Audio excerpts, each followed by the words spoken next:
What's up, everybody? It's me, Jum Jumington, former CEO of Jumington Dynamics, social game enthusiast, internet doofus, broadcasting live from the Jumington Dynamics auxiliary hazardous material storage facility somewhere in the world. I should probably slow it down so it's actually intelligible. What's up, everybody? What's up, Silas Flash? Utter Chaos, welcome in. Good to see you. Hey, I'm grateful that anyone's willing to watch me play Dragon Warrior. I do love the game. I am having fun with it. But I also recognize it's not everyone's cup of tea. How's everybody doing this evening? Afternoon? Evening? It's not quite evening yet. I guess. Somewhere it is. This Sunday. Super Bowl Sunday. I didn't even realize that's how out of touch I am with sports. I don't even know who's playing. Anybody know who's playing in the Super Bowl? I don't. I'm playing video games. You can do a review on a paper bag and I would watch. Oh, I appreciate that. Because if I got a surprise for you, I have so many paper bags to go over. No, I'm just kidding. The Chiefs. Was it Kansas? I only know that against my will. I usually at least try to follow like who's playing. The Chiefs and the Eagles. Well, I'll find out about it later. Main thing is Kendrick is doing the halftime show. Oh yeah. I think I heard something about that. Well, I'll find out afterwards. I used to watch the Super Bowl, not as any kind of real sports fan, because I'm just not.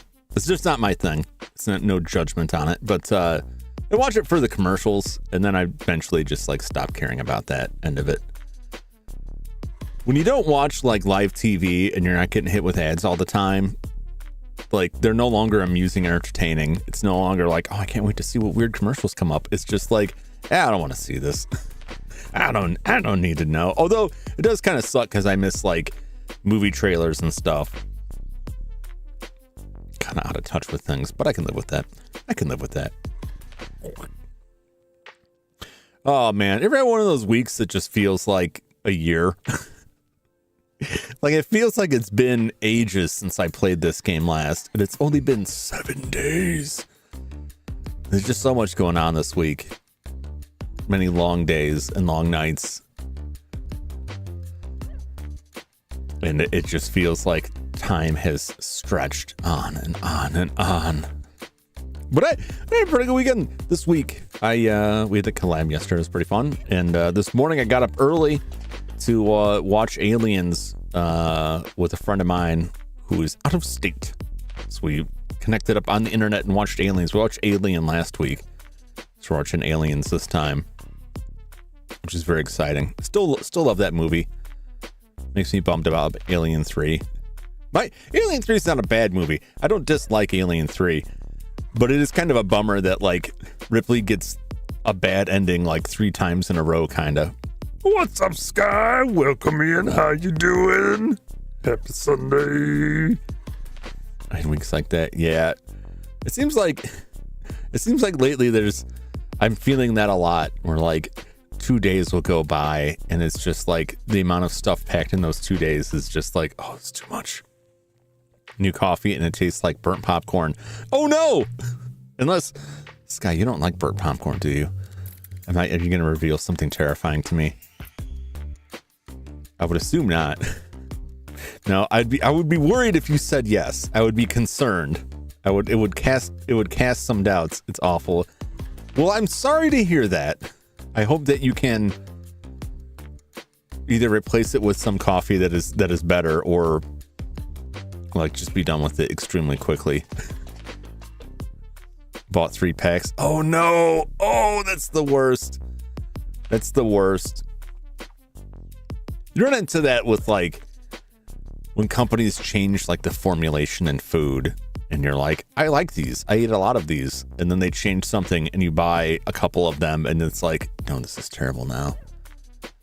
Unless I've changed. Either or. I can't eat this anymore.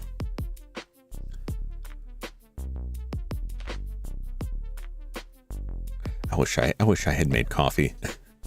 I might, when I get to the halfway point, I make myself a little bit of coffee. Oh, I do like to have some coffee in the afternoon on Sunday.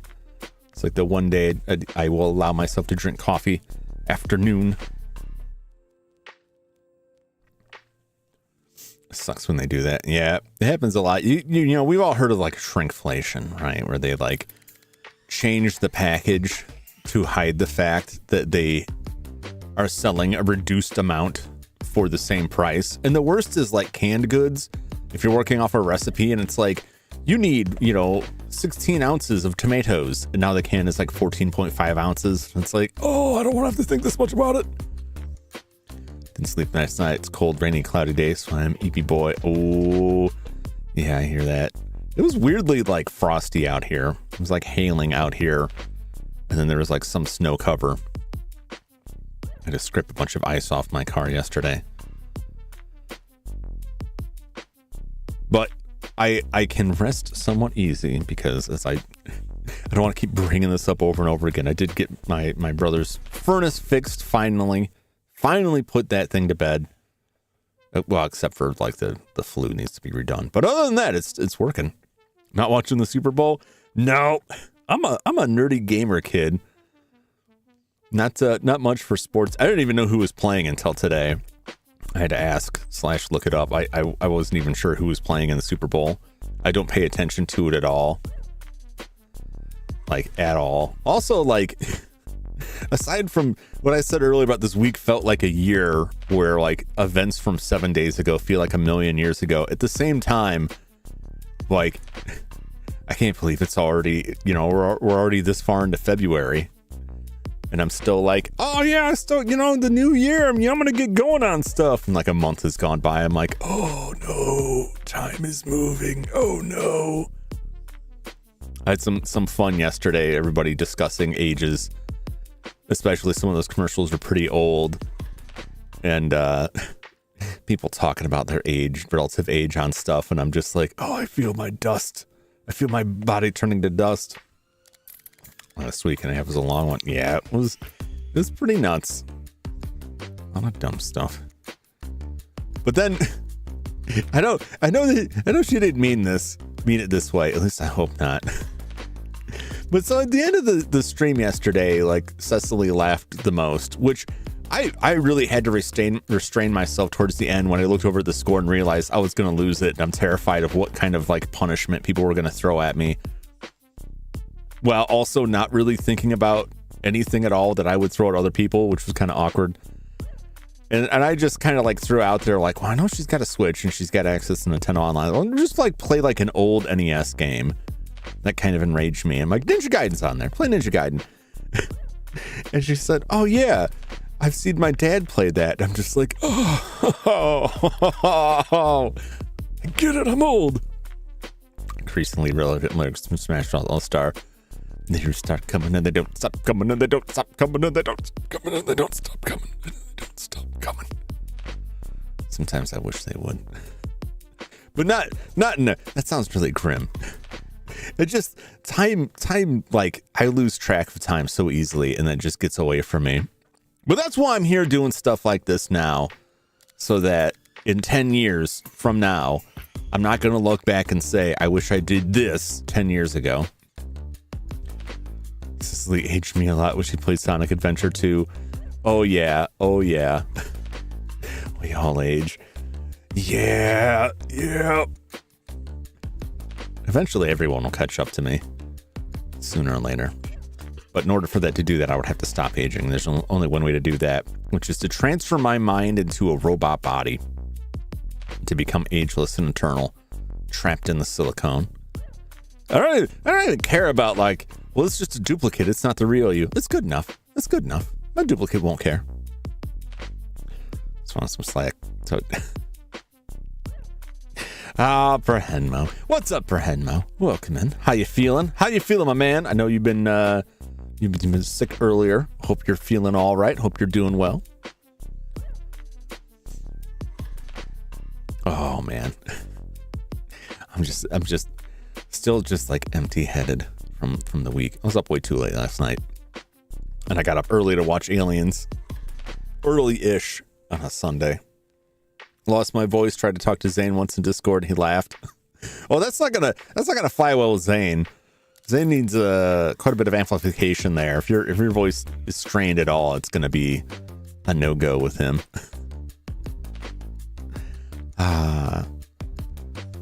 Yeah, I did a lot of electronic stuff this week. Very disappointed. Although they said it right, so like it works out in the end. It's just time that the capacitor that I needed for the GameCube didn't come in. Although then I'm looking at the GameCube board, I'm like, you know what? I'm not so certain how I'm going to get these caps off, because they're surface mount caps, and generally you want to use, a higher rework tool for that. The problem is the board is pretty densely packed, so I'm going to have to like tape down, use some Kapton tape, which is like heat resistant tape, and tape down like everything around the capacitors. And while I was like trying to get some guidance on that, I found a video where someone did the same thing, and I was like, oh, this guy did it. It seems like it worked out for him. And then at the end, he's pulling the tape off, and it pulls like the lid off of some component, and I was just like, it was the equivalent of footage of somebody getting their fingernail pulled out, watching that piece come off with the tape, and I was just like, oh no. And he just kind of gingerly puts it back on, like, oh, it's fine. Like, well, if he says it's fine. So now I'm kind of dreading that. There's different ways to remove the caps. Hot air is the preferred way. You can also try to use hot tweezers, which is just like having two soldering irons, like a chopstick on either end of it. I've tried those. I haven't had any luck with that. And then there's other like worse ways that can end up causing damage. I see a lot of people do the twist method. I don't like it. It worries me. Try to do restoration like they do in these videos. Shipped a whole motherboard in some kind of soapy solution. Things didn't work out so well. But you gotta use the special soap, otherwise you'll let the magic smoke out. Imagine toothpick under toenail door. Oh my god. Oh, I can feel that. Oh, why would you do this? Oh.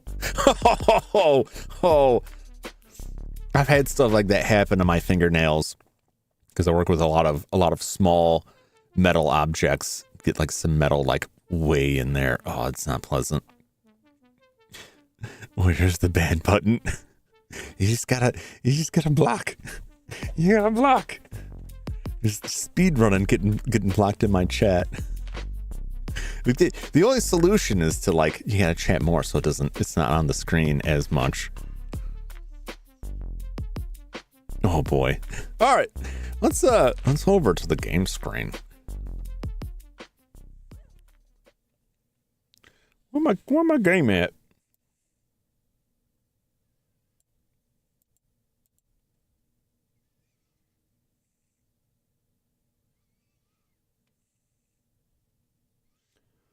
Where my game at? Where my game at?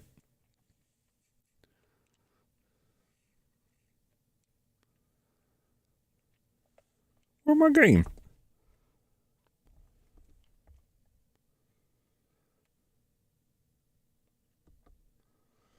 There we go. That was very weird. That was very weird. Oh, it's just one of those things. If you're getting grounded, where my game at? Where my game at? It's very, very odd. Oh, yeah, let me get this. Crank that down a bit. Dragon Our Age Warrior quest. Is that like a Pokemon Mystery Dungeon spinoff? It's all about Dragonair's quest to become a warrior. Or his coming of age tale. Maybe the cops called me for harassment. Where my game at? Well, it's not there. It's not with whoever called the authorities for harassment. What's up, Kubi? Welcome in. Good to see you. Take a little sippy sip here. Ah, delicious. Let us continue our quest.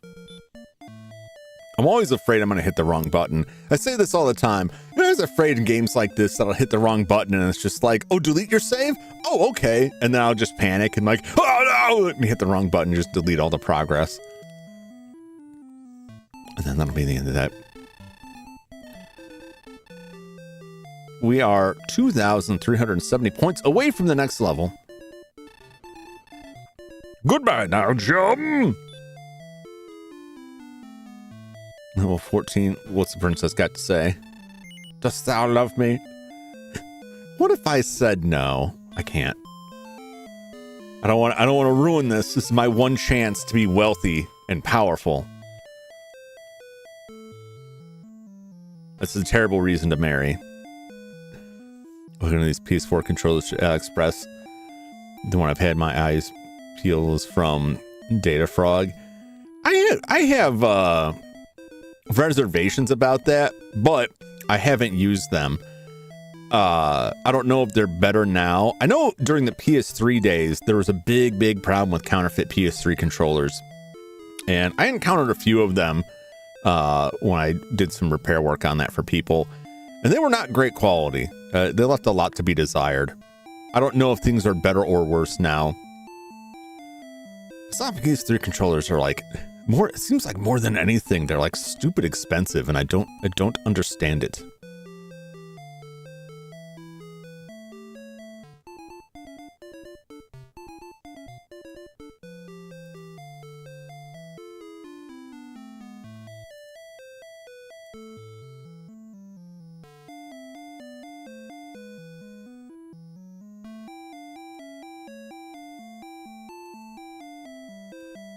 Check something. Oh, I didn't mean to click straight onto that. Okay. Why is it showing up weird? Why are you being weird here?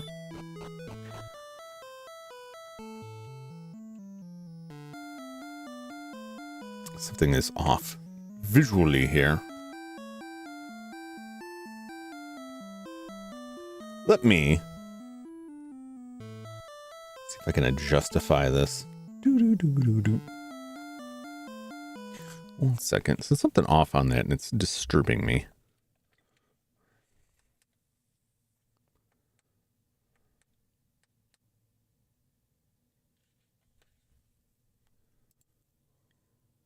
There we go. I don't know what's going on with all my stuff. There's a lot of stuff that's not connected to the computer directly or controlled by it. But somehow that Windows update caused like all these other things, or just coincidentally all these other things freaked out. And we're just like, oh yeah, I'm going to go change to a different scaling profile here. But why? But why though? All right. Let's take a quick look at our cards here.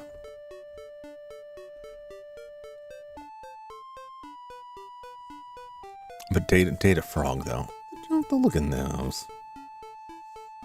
I try to avoid a lot of stuff from AliExpress because a lot of the stuff that I look at that I would buy is like unauthorized clones of other people's work that I would rather support directly. And that gets like, it bothers me. It bothers me. But some of it is just like not great quality. Some of it is though. It's surprising. but there's always the possibility of getting like a counterfeit chipper somewhere that just doesn't want to play right. I think one of the biggest concerns I have, particularly with newer wireless stuff, is what kind of battery they're putting in that. How well packed is it? Is that going to become like a fire hazard? Not the front, the back. According to this, we should be all right in the desert. I have my suspicion. I have my doubts there. We can make our way to Cantlin, where we have been heading to before, to try to get the next round of updated equipment, which is actually the last round of stuff we'll buy, if we can make it there. We're slowly getting closer to being able to battle the things there. But I have a lot of money, which makes me really risk adverse. Because I don't know which one, but I think one of the items, either the armor or the sword for sale there, is around 15,000 gold. How long till we can defeat the dragon with no issue?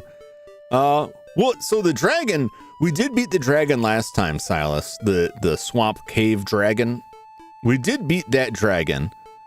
I think if I had gone 1 or 2 more levels, I could have dealt with it a little bit without having to rely on like getting it put to sleep. But we were able to defeat that. However, it's not the last dragon we will face by a long shot, because dragons eventually just become an enemy that we fight, particularly when we get to the Dragon Lord's castle, which kind of makes sense. It's the Dragon Lord's castle. He's going to have some dragons in there. Otherwise, what is he the lord of? We're not quite there. I think we'll see some dragons around Cantlin, if I remember right. And those I think we'll see more of those green dragons. So we'll find out how readily we can fight them now. Right now, we're still in like the lightweight area. These guys aren't much, and they don't give us much. But once we get down there, hopefully these new dragons will be less greedy with their drops. Yeah, we'll actually get money and experience from the other dragons. It was so funny to me that dragon gave like almost nothing, and it was like that dragon could kill us in 2 hits. Like, what do we get for? We got like a pathetic amount from it for let's just call it a boss, for lack of a better term. Yeah. The only thing offset with the cave one was we didn't get much of a reward from the dragon, but we did get a solid reward in that we rescued the princess, and now we can call her all the time on our magical cell phone. We can page each other, and she'll tell us how far we are from the next level, and also our distance from the castle relative. So relative coordinates here. And also she'll tell us that she loves us, which is always nice to hear. It's always nice to hear that. Even though it's, mostly a loveless marriage born out of political necessity. As is the case here. The Wyvern. These guys aren't too bad.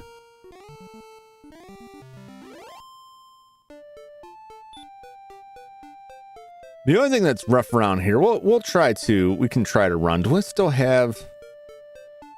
Well, I've got options. Because we have the return spell. Okay, as long as we have a way to get out of here. Nice to struggling out in the wilderness for XP. Yeah, we can all identify when you're out in the wilderness, lost and starving, but your cell phone works.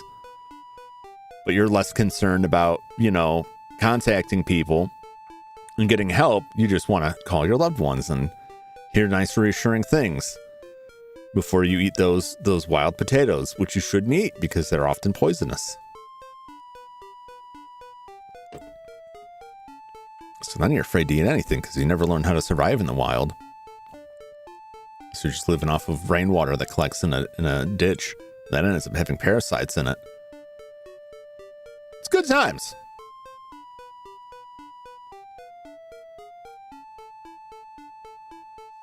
All right, let's just hurl ourselves into this. We'll see how these guys are rough.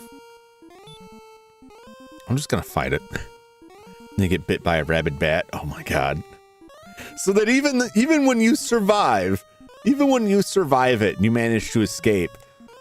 Some unknown measure of years later, suddenly you're afraid of water, and it's all over for you. What kind of awful horror scenario are we writing up here? We're cooking up something terrible. I would take it the other route. Like, you slip in a crack in the trees and find yourself in a fantasy land. The night! Then old Greg appears. And it turns out that you have had Baileys from a shoe and you're mighty thirsty. Might as well make it worse. I don't know. Greg seems... I'm on the fence about old Greg. You know what I'm saying? Like, old Greg seems like he comes on kind of strong, but like, I don't know. Old Greg likes to paint. He's got a nice shoe collection. Old Greg could be okay. I don't know. Ooh, this bridge. We're on our way. Old Greg is just me. it's just Sky accents. It's me, Sky accents. It's me, old Sky. He's got a good suit. Oh, Jesus.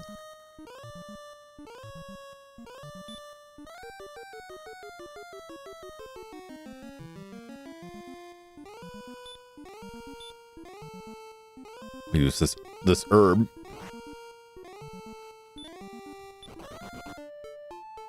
All right. Well, that guy like hit us real hard. It was unexpected and utterly terrifying. Or the old Among Us collabs who did Codename Greg.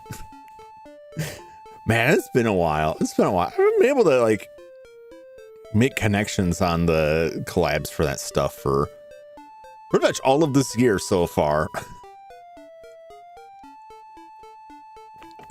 I gotta get back in there.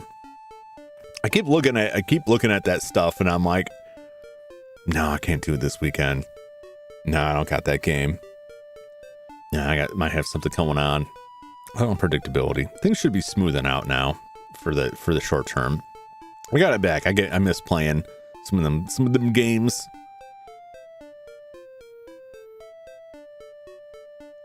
Collab server, and I get this. Yeah, yep. I saw that and I was like, oh, man, this is cool. Like, this is another avenue to find this stuff. And then I barely have time to look at it. Like, oh, jeez. Oh, jeez. I appreciate you making that, though. It was very cool. What are we facing here? Can we see the back map here? I'm looking for the metal slime. Which metal slime is in this light orange color. I don't trust these things. Are we down here? I think we're down here. I think we're down on this bridge. So there's a chance we could see the metal slime. What do we got here? Knight, Shadow Knight, Magic Wyvern, Wraith Knight. Those are some pretty tough enemies. I guess before we get too far here. Yeah, this is around here. Let's see if we can encounter metal slime. Because we're approaching an area where it's only going to get rougher. Can I put this man to sleep? I don't know how well hurt does. We put the knight to sleep. Now we'll wail on him. That's right, just keep sleeping. Don't wake up. I'll send you to your eternal rest. And we did it. 128 gold. Very nice. Never his 10 seconds felt so long.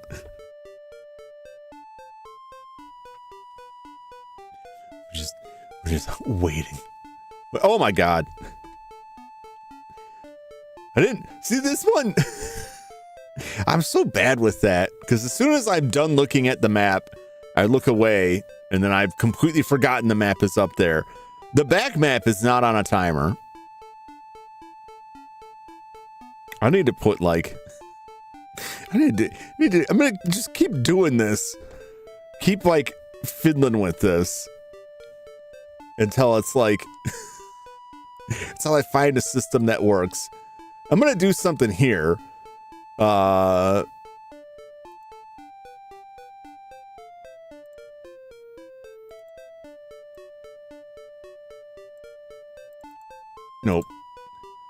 Nope, that's not what I want. All right, give me a second here. I don't want to make it. No, but I have to make it multi-action.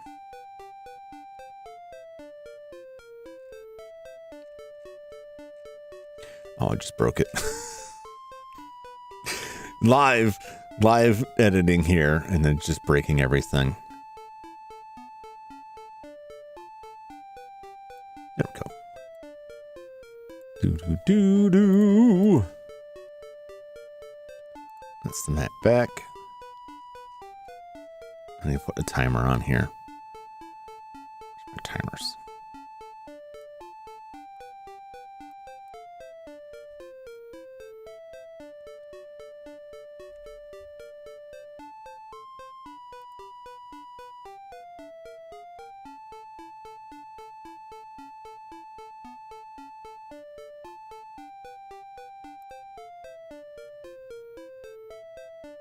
Okay. Let me test this. I don't know. I'll put a little timer on here, but then I have to remember to hit the timer. Oh, this is so janked out. I'll never get that right. I will always forget to hit that button. It's a button right there. All I gotta do is hit it and make it go away. All right. What is this plan?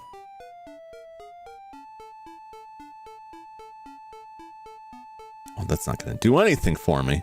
All right, well, I'll just have to try and be more attentive, which I won't, because I can't. I don't have it in me. I want to see the metal slime. I've never actually defeated a metal slime in this game. They always run away if I even see them. Here's a Wraith Knight.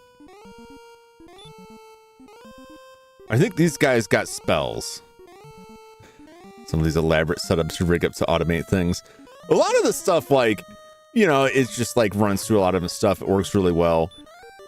Anything that, see, the problem I have with like the front map is I put that timer on it, but sometimes I hit the button twice to try and defend against like, all right, try and defend against forgetting to close the map.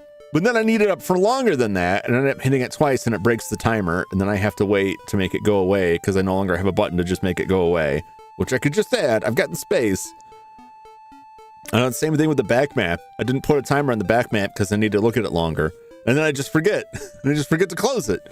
Because I got the big game screen right in front of me. It's easy for me to just look away and then look back and realize everything's gone. It's the same thing like if the stream disconnects. Like sometimes I don't realize right away. Because I'm stupid. I'm stupid and inattentive.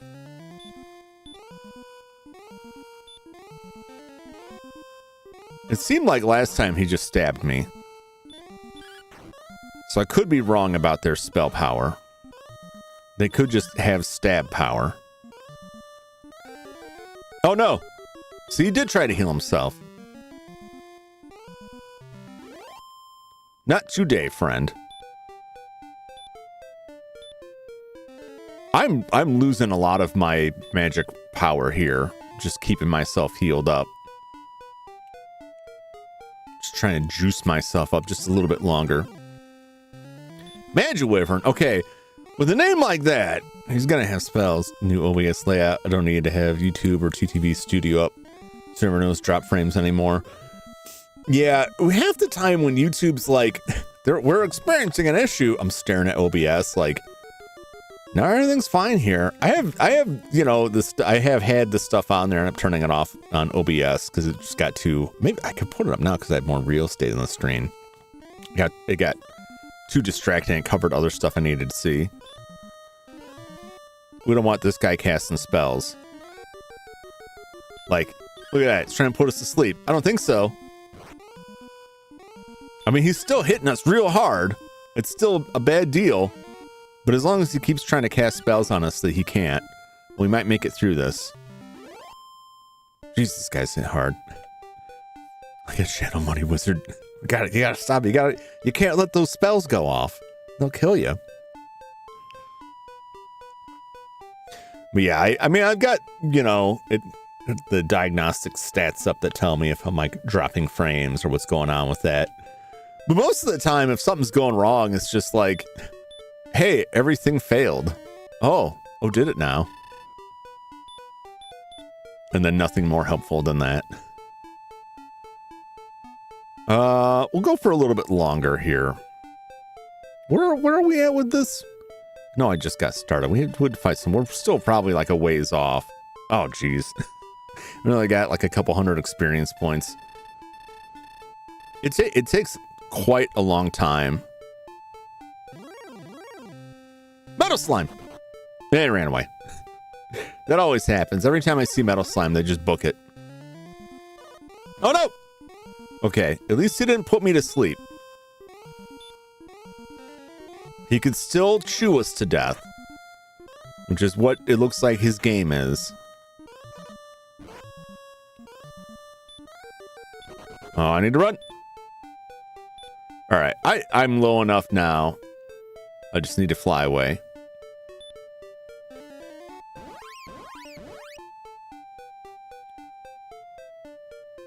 This is like the roughest portion for me because we're so far away from a town that until we get to the next town, it's difficult to like quickly step away. I'm also gonna buy a new herb because I did use that herb. Where's the tool? Tool shop's over this way. Get out of my way. Thank you. Hello, sir. I would like to buy an herb. Thank you very much.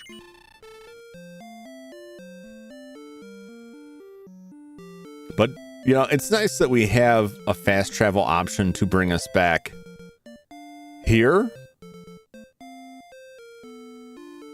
However, we went in there. We must have. I must have gone in here at some point. I don't think there's anything worth it for us in there. There's just probably someone in there like, you need to go east somewhere. Yeah, we have a fast travel option, but it's only run one way. We can only fast travel back to the castle, and that's it. We have the spell and we have the item. I should still have the item. The wings. And I'm holding on to that in case we get in a situation where I have my magic power is too far gone to fly us back. Because of that, we're spending a lot of time having to walk through this area where none of these encounters are really like beneficial to us. And I don't yet have the repel spell. So I'm just kind of stuck dealing with like random slime attacks. Like this guy. For a whopping 1 experience. Well, if I just fight a couple thousand of them, we'll be okay. Oh! That and half of them are just running away now. Which is... I've said before, I wish they just wouldn't encounter me. If you're not going to stick around, then just don't show up. The only good thing is, like, we're slowly building up. We're just collecting, like, loose pennies on the pavement now as we make our way to the bank. And if we did this for another 100 years, we might get the money we need. But, you know, every little cent adds up. It all helps in the grand scheme of things. Whoa. Don't touch me!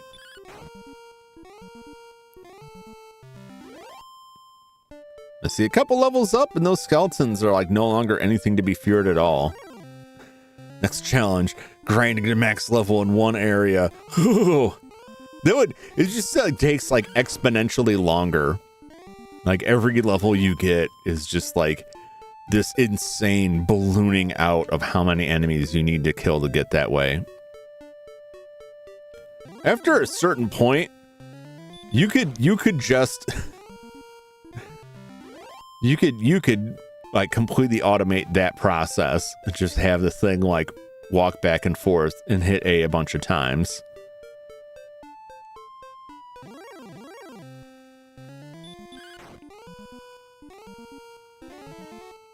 We have the money and we have the ability to try to get away. So one thing we can try, although I'm hesitant to do so, is to just like beeline it for Cantlin. And the risk is that we could get killed along the way by some of the tougher enemies, but it's possible we could make it there. And then as long as we can get outside of the city and fly back, we can get out. But even if we get like the better weapons and armor, we still need a good level or two before we'll really be okay. Penny plunderer, yes. I've come for all your nickels and all your dimes.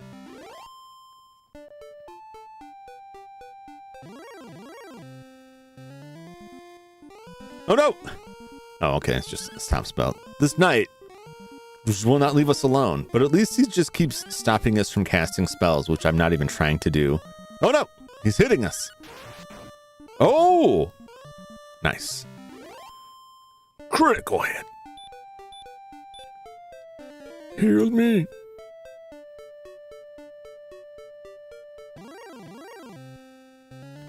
I think the main spell that I look forward to now is Heal More, which heals you significantly more than Heal, but it's pretty up there. But we definitely will need Heal More before we go fight the Dragon Lord. Oh, jeez! He did so much damage.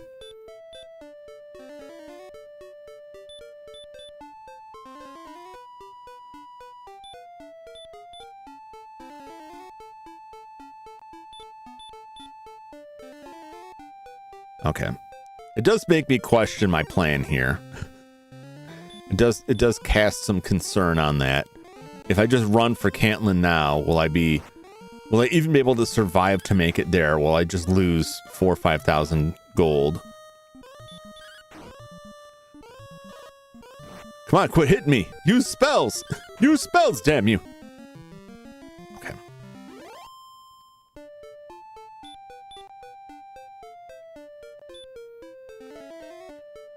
So it uses so much to get back up there. We'll do one more.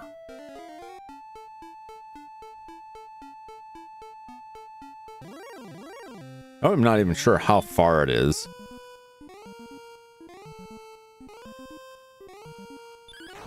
Let's just battle. Trade blow for blow.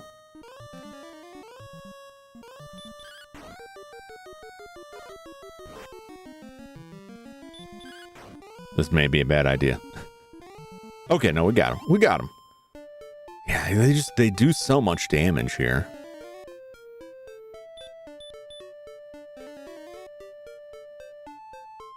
We can take a step back. I promise I won't forget to close this off. We can go back up further north a little bit. We still got the Wraith Knight, Shadow Knight. It's mostly the same, though.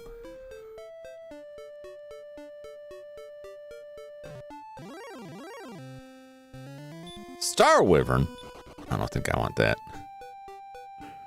I don't think I'm ready. Just seeing that guy was enough for me to be like, no, maybe not. A Demon Knight? Like Tales from the Crypt Demon Knight?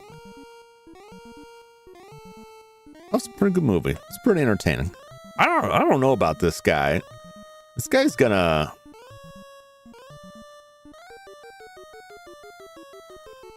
Well, we'll just see. Oh no, he's dodging. 20? No. No.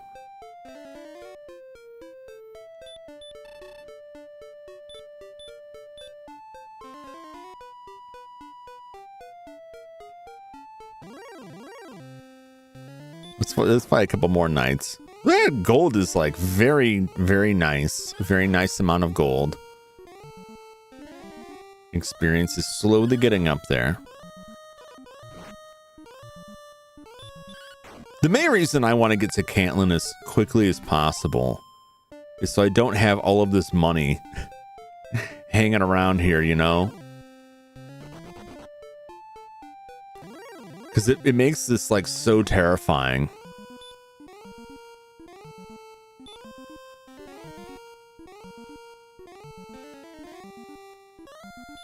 Haha! Oh no! Oh! We get him! Oh, nice. Alright. Hate to do it.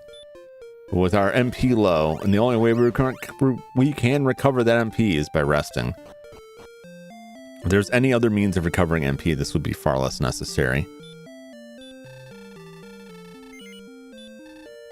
The one thing I'll say is if you go all the way back to the starting area, it's the cheapest inn around at 6 gold. So you keep more of your money. But sooner or later, we're going to have to press on and get further in there.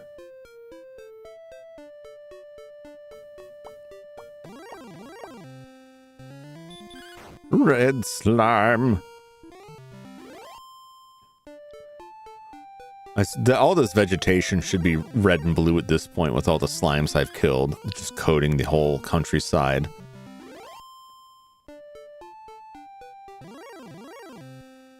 It doesn't strike me that that would be healthy for the plant life, but what do I know? I'm the dragon warrior, not the dragon gardener. Or the garden warrior. I'm not any of those things. I'm just a dragon warrior. The heir of Erdrick, even though nobody believes me, because there's no paperwork in this era. I can't pull out like a government-issued ID and be like, see, it proves who I am. They wouldn't believe it anyway. They just accuse me of being a witch.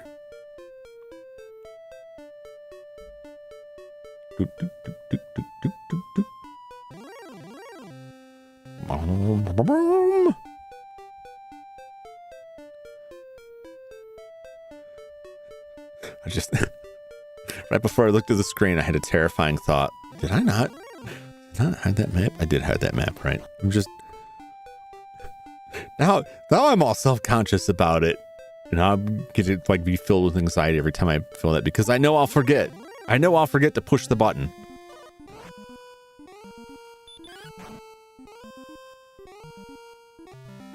You might know if you could eat scorpions.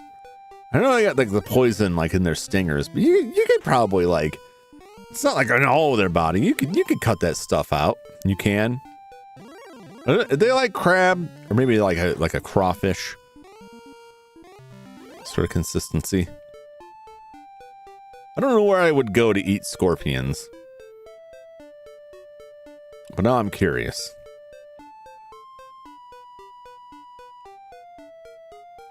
I mean, I know this isn't what you're saying, but realistically, I could eat whatever I like. It's just a question of, would I survive it?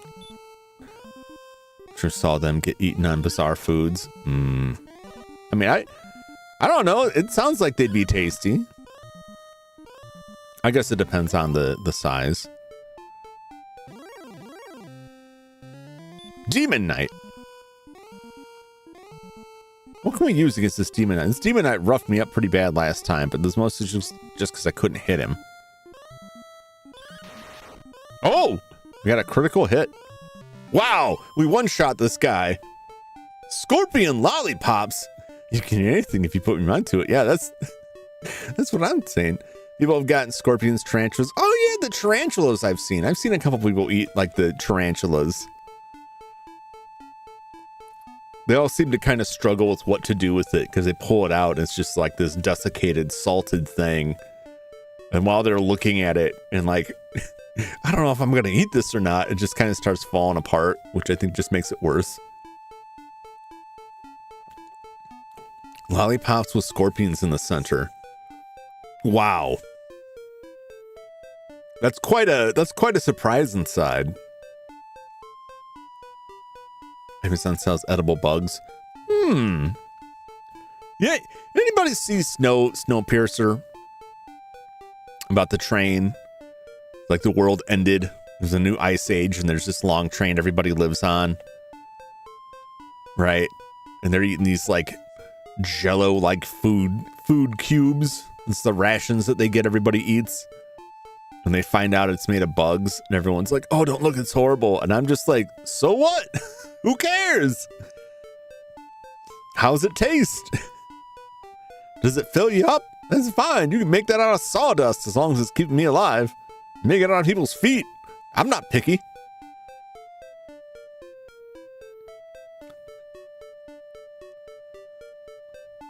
Although maybe I shouldn't say that. I don't know.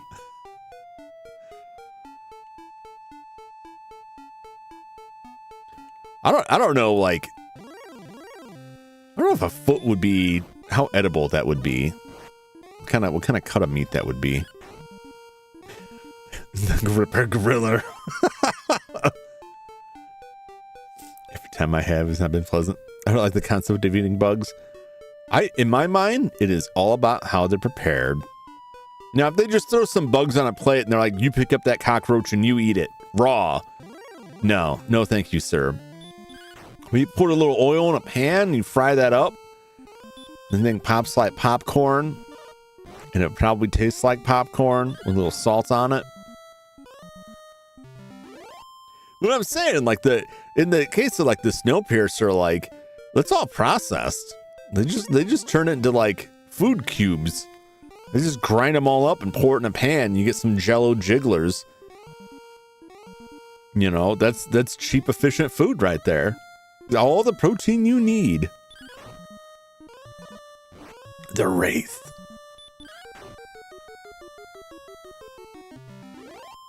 It's not as cool as the Charlie Sheen Wraith with the cool car, but I'll take it.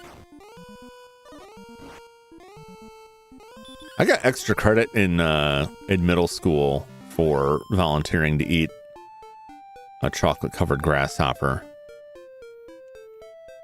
And while I'll say it didn't taste great, it wasn't terrible. Gold man!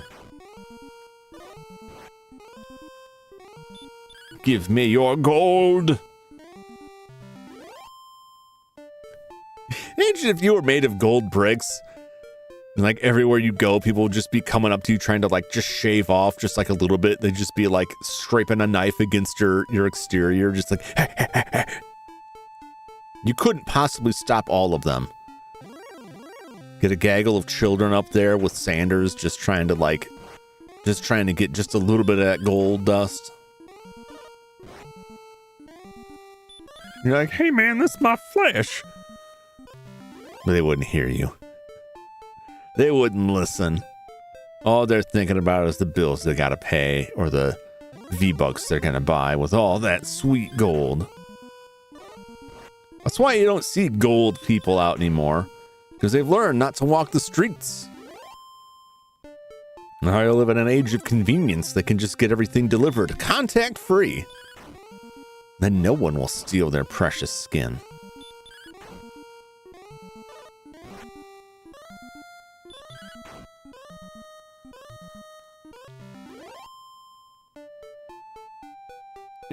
If the Midas touch was real, right? If anything you touch turned to gold. It's all gold men all the time here. If anything you touch turned to gold. So you're essentially just like producing like infinite wealth for yourself at, significant risk to just turning random things and people that you don't want to be golden and gold, right? How would you square that away with the IRS? Like at that point, it feels like you'd be better off like having a fake drug trade to explain where your money is coming from, so you don't have to explain that you just create the gold. It's like you need a criminal network to launder your Midas touch gold money, which then also has to be laundered. You need layers to that. Because that way, if anyone figures out you're laundering money for your criminal enterprise, they won't dig deeper than the criminal enterprise.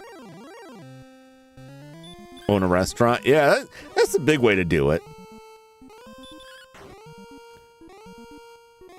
And any kind of cash business.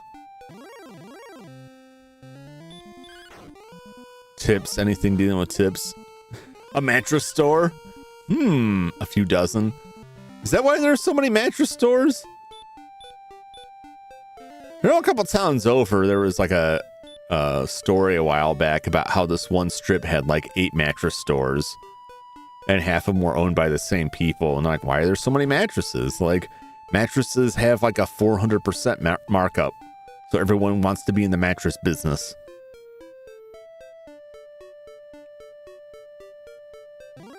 Wow. Laundromat too. Oh, laundromat's a good one. The Wolf Lord. Don't touch me. He's touching me. Don't touch me. All right.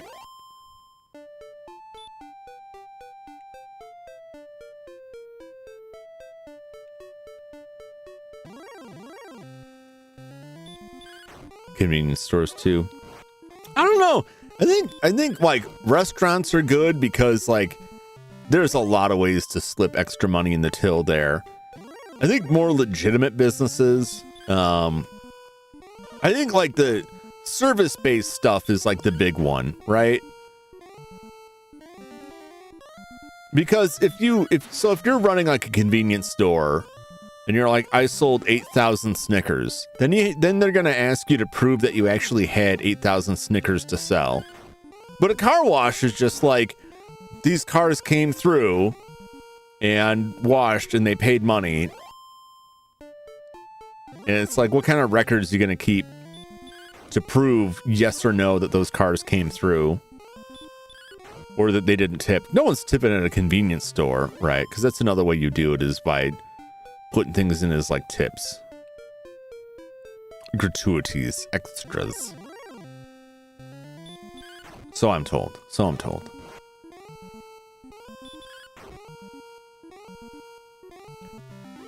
I also think like the Midas touch, like, would probably not really be good, because unless you're horribly irresponsible and short-sighted, right, you're gonna have to like really consider how frequently you put gold out there, because if suddenly the supply of gold, like people start to catch on that the supply of gold has just magically increased worldwide by a large margin, the value of gold is going to diminish. It's going to tank that. So you have to make sure that like you control enough of the gold trade. Man, that gets complicated. It's just like the immortality thing.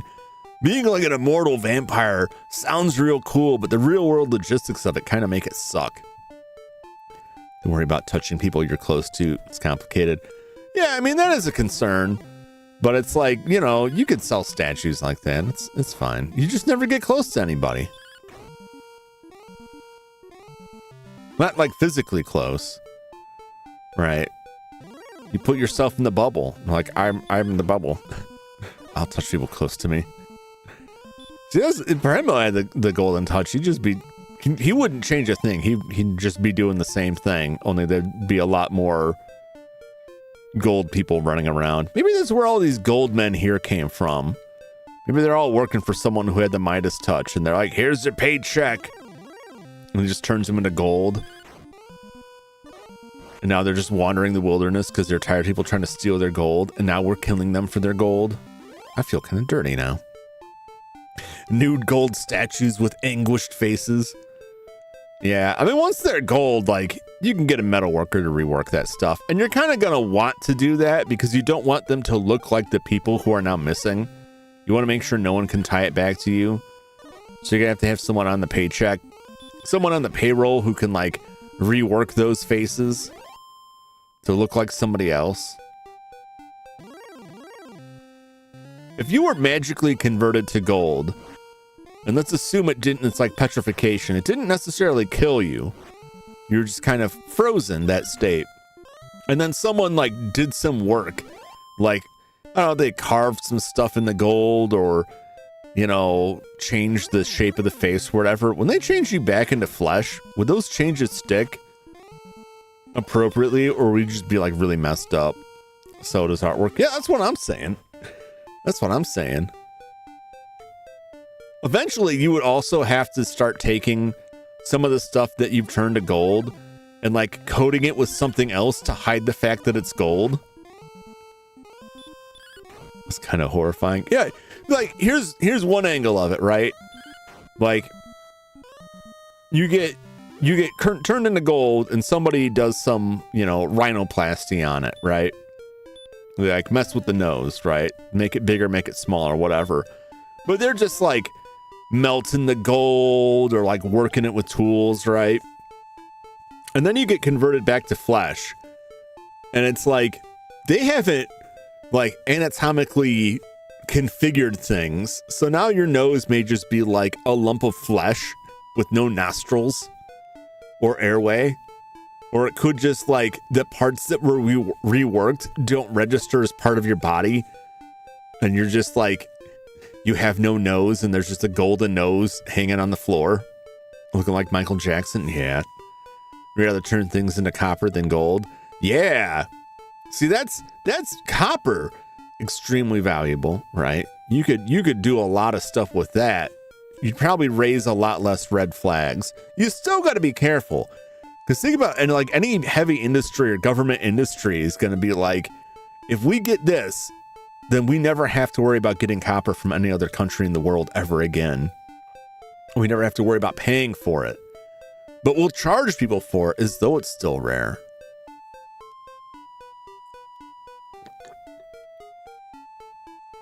They take you and put you in a lab somewhere. Just have you spinning copper out. You'd be trapped in a extension cord factory for the rest of your days.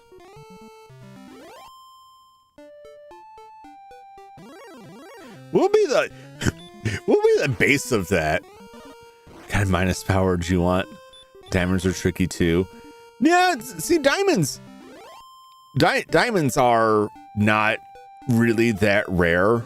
Most of the price of diamonds are because the diamond market is largely controlled by a small group that restricts the flow of diamonds to artificially inflate the prices. And artificial diamonds are better than real diamonds. So, and they're not very expensive. That's why the whole like the chocolate diamond thing, right? So the big thing with diamonds for the longest time was like clarity and color, right? The less imperfections in the diamond, the better, right? Except for lab-grown diamonds do not have imperfections. They're perfectly clear. No clouding nor anything. So then they turned it around to now they take like the clouded, discolored diamonds that have flaws, and they made that the selling point.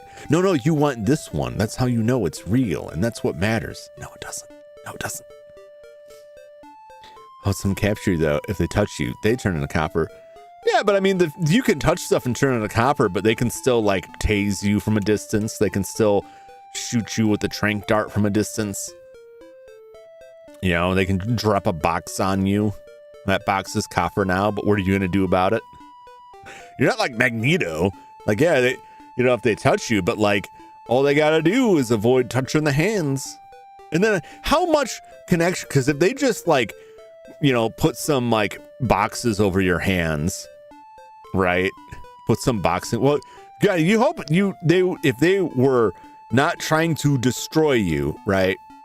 It wouldn't be like a boxing glove or a glove that suddenly becomes copper and is like, you'll never get it off because your hand was somewhat curled around. Depends on how fast it acts too. There's a lot of questions there. It would have to be some kind of box separatable in two parts, right? That they just kind of clasp over your hands to keep you from touching other stuff. And then they can touch that box and it's fine. But it also depends on when we define touch. They typically define the touch as like the hands. The hands are the thing, right? In all instances there, it's the hands. But technically you could touch someone with a toe. You could touch someone with your butt cheek, right? So it depends on what the rules are there, like what the actual mechanics are. Because if you can booty slam something and turn it into copper or gold, then like all bets are off. Like they're gonna have to like wrap you up in cellophane before they carry you out of there, and then that cellophane will become copper, and that's gonna be a whole thing.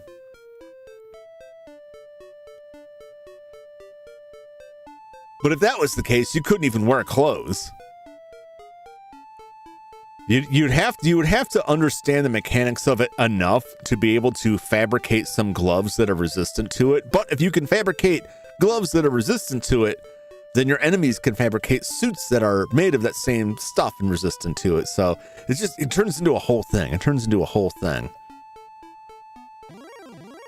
You may think it's ridiculous to even like worry about this stuff or try and work out the logistics of it or work out the things. But I always say it's better to work it out ahead of time, because once you're in like a Midas situation, like you're not going to have time to think about how you're going to deal with it. You're just going to have to start dealing with it. So just like any emergency preparedness, the more you prepare ahead of time, the better off you'll be if you ever find yourself in that situation. Maybe just whatever you touch and desire to turn to copper or whatever will. I don't know if the desire falls into it, because most of those stories end up being like kind of cautionary tales where like they touch someone close to them and they get turned into gold. And they've in those stories they've essentially killed them, because there ain't no coming back from that. At least in the stories. But those stories are also like touch isn't entirely based on hands. But then I ask, like, what part of the hand? Is it any part of the hand? Is it the fingertips? Could I karate chop someone in the metal? If I went around like karate chopping someone, would they become copper? Or would that be safe? Could I turn myself into copper if I was not careful? I mean, that's something you can only test once and then it's over, you know?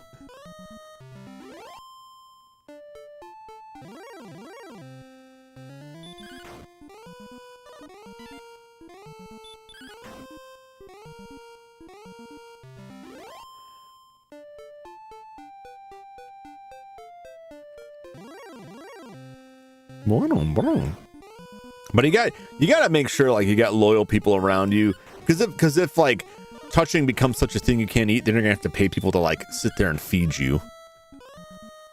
And you can train the power, like you can drag a knife over someone without cutting them. Put a little pressure on it though. Oops. You know what? That is a good question. Like, how much of it is under your control, right? Is it like Cyclops with his optic blasts, where he typically can't control it, but sometimes he can control it, depending on what the story needs or who's writing it or what's going on. So is it something that you need special tools to cover, or can you like control it? But then what governs that control? If you get stressed, would you lose control? And you could replace like turning it to gold or copper with like making you explode, or like turning you into a bird, you know, to see like more immediate effect of like how this would go wrong. You know, anything you touch turns into KFC mashed potatoes, and it sounds great at first because you really like KFC's mashed potatoes, and then you wake up night, you're sleeping in a pile of mashed potatoes, your driver's license turns into mashed potatoes, and your car turns into mashed potatoes, and the cops show up and they become mashed potatoes. You can only eat so many mashed potatoes. It's got all these wild dogs coming to eat all your mashed potatoes, and then those wild dogs become mashed potatoes. Like, it just spirals until the whole world is just one big spinning blob of mashed potatoes. Delicious mashed potatoes.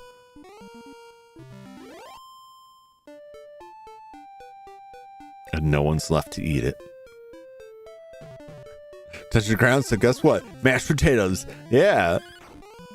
That's what I'm saying. Like, everything just keeps spreading out. Like, you think you're safe, but what's really happening is like the earth is just too big, so it just takes a long time. And it's happening so slowly that it seems like it's not happening at all. But then one day you notice like that sidewalk you've been walking on is getting a little bit soft. It's starting to have that aroma to it. Getting a little starchy, you know what I'm saying? And by the time you notice, it's too late. The change has already begun. There is no going back. It spreads to the oceans, all the water supplies. There's no more drinking water. It's all mashed potatoes. Turn on the tap, mashed potatoes. You touch the tap, guess what? It's mashed potatoes. It's a tube of mashed potatoes, extruding mashed potatoes into your bathtub, into your toilet, into your sink. Your ice maker is freezing mashed potatoes and spitting out mashed potato cubes.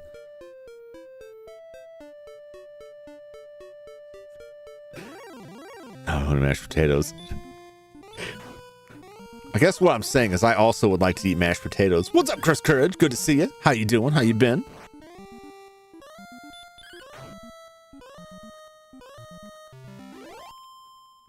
Mashed potatoes would accrue myself and all that. Yeah, I mean, there's a limit, and then your body just gives out. You know, that's what I'm saying. You can only eat so much before it's just like, now I got the beatus. Too much starch in those potatoes. I gotta start getting my toes removed before you go mad. I don't think it would take long if everything you touch is becoming mashed potatoes before nothing makes sense anymore.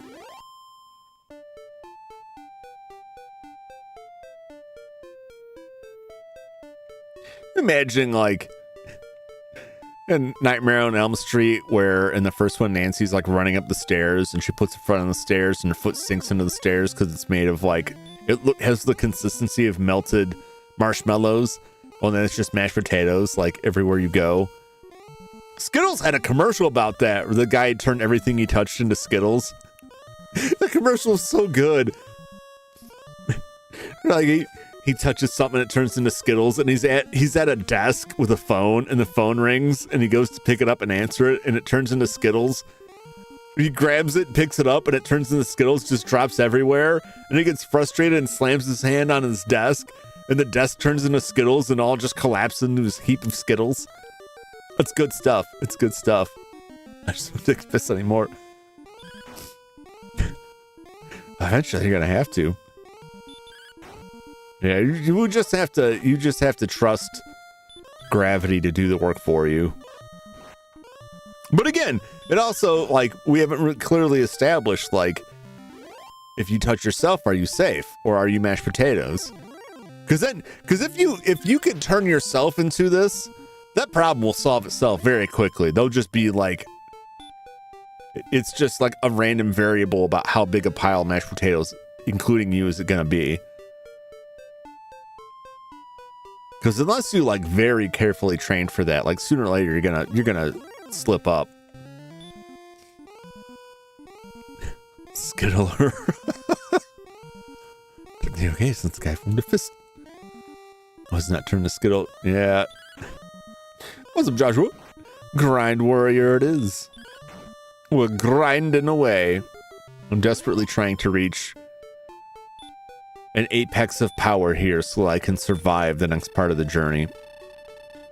We're only 764 points away from the next level, which is, we were like 2,300 when I started, so we are getting there. Slowly but surely. This is the next 6 levels are the slowest levels in the game. Probably not all 6, but it gets pretty up there just because the amount of experience needed to level gets much higher. And you know, look at this, we're getting 6 experience, you know, like we could get more from someone else, but yeah, it's rough. You don't technically need to be level 20. It's like nothing. You don't have to be level 20.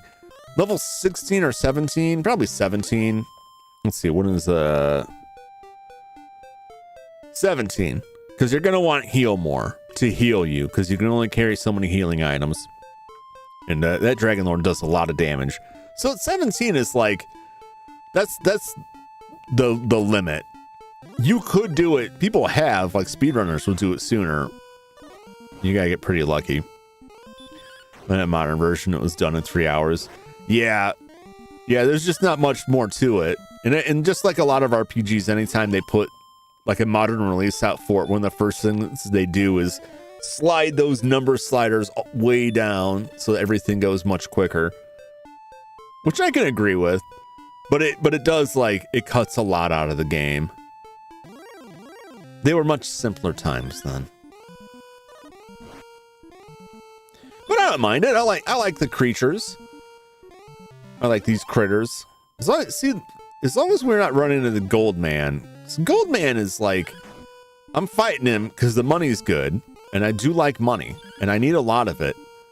But Gold Man gives bupkis for experience. That's why it's dragging out as long as it is. We got to get out of this Gold Man area.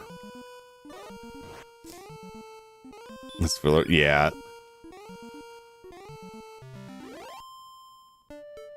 Like, it adds a certain amount of tension, particularly with the money. If you need to rack up a lot of money, there's a risk versus reward of fighting something tougher that could potentially die and steal half your money. But you have to, like, really enjoy these fights. Which I do. They're fun enough, as limited as it is. So I say, like, I don't have, like, any huge qualms in this game. It just is what it is. But it's like, this proves that this stuff can work on a console. And then everything that came after it kind of did a little bit better. In most ways. They crammed a little bit more story, a little more variety in it. Back in the day, we had to make one game last. We had to make them hard, unkind to players. Yep. I made a lot of mistakes back in those days.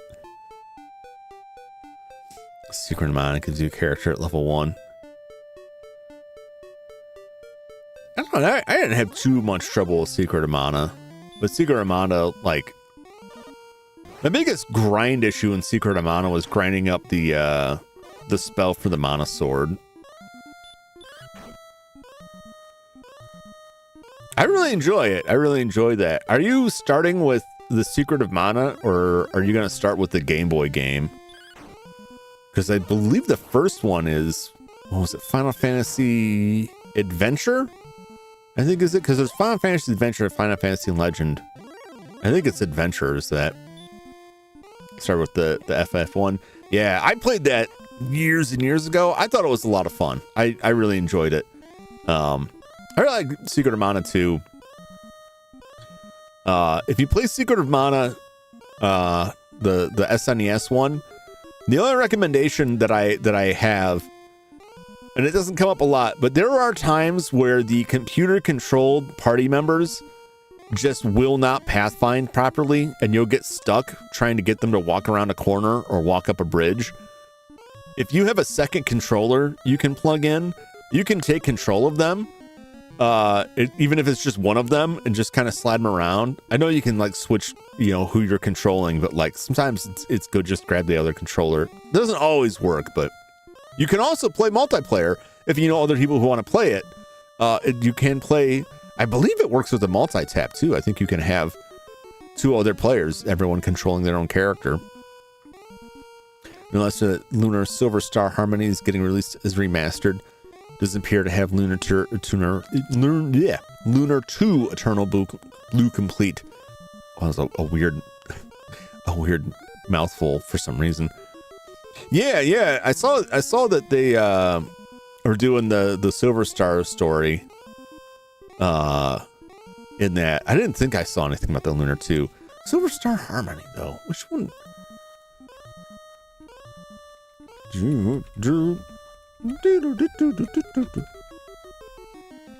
Because I know that the Silver Star story got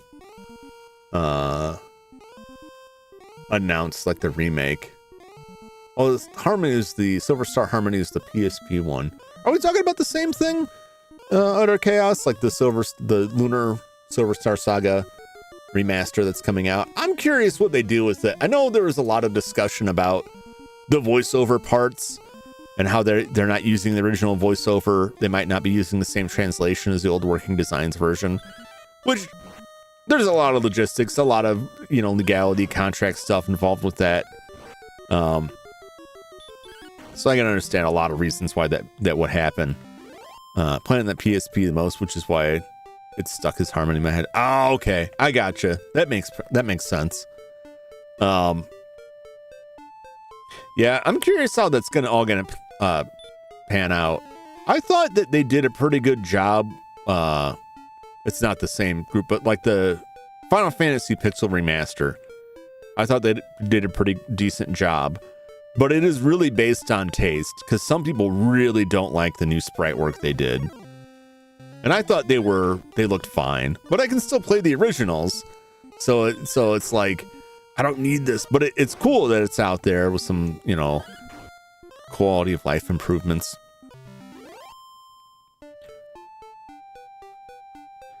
Oh my God. Jonathan Koga? Nell of Arcel? Jeez. I don't even want to try that. My speaking ability is like diminished today. I think that would just make my jaw fall off. Honestly, Pixel Remaster had the version for the PSP, which was a different remaster. Was annoyed with the new one? Oh.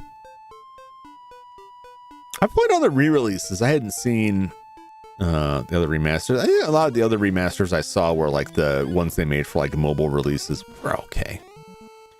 You say remakes ruin the originals as if suddenly the original is sealed away. Yeah. Yeah. Like remakes are good for people who don't have access or don't want to fiddle with trying to play the older games on older systems or emulation, or want something a little bit jazzed up, you know. But it does nothing to the original. The original still exists. The original is still there to be played. In most instances. I will say, like, I don't see this a lot in video games. But like in movies, there's it's not the same thing that happens in video games. With movies, there's problems where they do like remasters or new releases of movies, like the new 4K transfers, right? If they do a bad job of it, like soon that'll be the only version you can get, and that'll be the version that all the streaming services use. And so it is kind of like the old versions were erased. You can still find them, they get more expensive, but video games generally not like that. Unless it's new enough that it only exists on a digital platform, and then they change it and delete the old one off the digital platform. That does kind of erase it, but that's not, when you're dealing with like old console games, that's not what's happening. Remaster versus remake. Yeah. Like, how far do you have to go before it's just a remake? Like the Super Mario RPG, the Mario RPG and Paper Mario Thousand Year Door are like more or less the same game with some small adjustments to difficulty and progressions, to extra stuff added, new graphics, but they're basically the same game. And I don't know that Nintendo refers to them directly, specifically as a remake or remaster. To me, though, there's an argument to say they're remakes. I think I agree with you. It's closer to remaster, even though they redid all of the graphics, because it follows the same.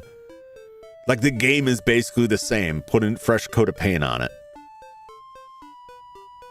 Remake needs to remake them. But see, that's the thing. Like, it depends, like, where they're going from. Like, like the Final Fantasy remakes. Final Fantasy VII remakes. It's a completely different game. That's definitely a remake. Yeah, like Final Fantasy VII. Yep. But, like, those games are, like, they didn't just put new graphics on the old, like, the old code. They remade the game, like replicated it with new stuff, but they made it the same, you know. But then I feel like you're getting like a Shippy Theseus argument there, like, well, which one's the real one? But I agree, those should be considered remasters, because it's basically it's the same thing, same graphic style, same everything. If you can call like well, then you have like the HD 2D remakes that is like the same game, but like graphically a different style, but it's still basically the same. Ultimately, I think the term, like, it becomes kind of like, it's like genre terms. Like, this stuff's just shorthand for things. It doesn't need to be like super sharply defined. But I agree, like, some remakes are better. Sometimes they do it better. They definitely make it more accessible. A lot of games, older games, had weird difficulty curves that they've since decided, like, we don't really need to do that anymore. We should make this easier. Sometimes they can go too far. My preference is when they take the old games and they give you options that you can turn on and off. Do you want more experience? Do you want more money? Do you want to increase or decrease the difficulty of this stuff? Do you want the old music or new music? That is a real big one for me. If you don't give me an option to have the old music, I will be disappointed. And so far, all of those ones have.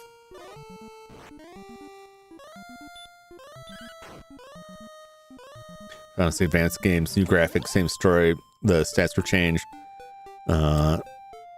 The MG1 has MP instead of spell changes. Yeah, that's pretty common. That's pretty common in a lot of RPGs, longer series, where the core conventions weren't really cemented in the earlier versions. And then when they re-release them, they'll clean up like story elements or game mechanics so that they're all in line with other iterations. But again, like, you can like it or dislike it, but at the end, the old game is still around. You can still play the old game. If anything, those games are even more accessible today, because not only can you play like the original version, a lot of those games, often you can play the original Japanese version with a new English translation. You can play ROM hacks that like decensor stuff or like add back in cut content. So you have way more options for that. Divine gives me more options. Yeah. Like I like remakes on stuff. I don't play a lot of them. I shouldn't say this because I've played like both of those Mario remakes I just mentioned. I don't plan on playing a lot of the remakes on stream because I mostly like showing off the old stuff, and I'm mostly interested in the old stuff, but I like to try to keep up with what they're doing with the remakes.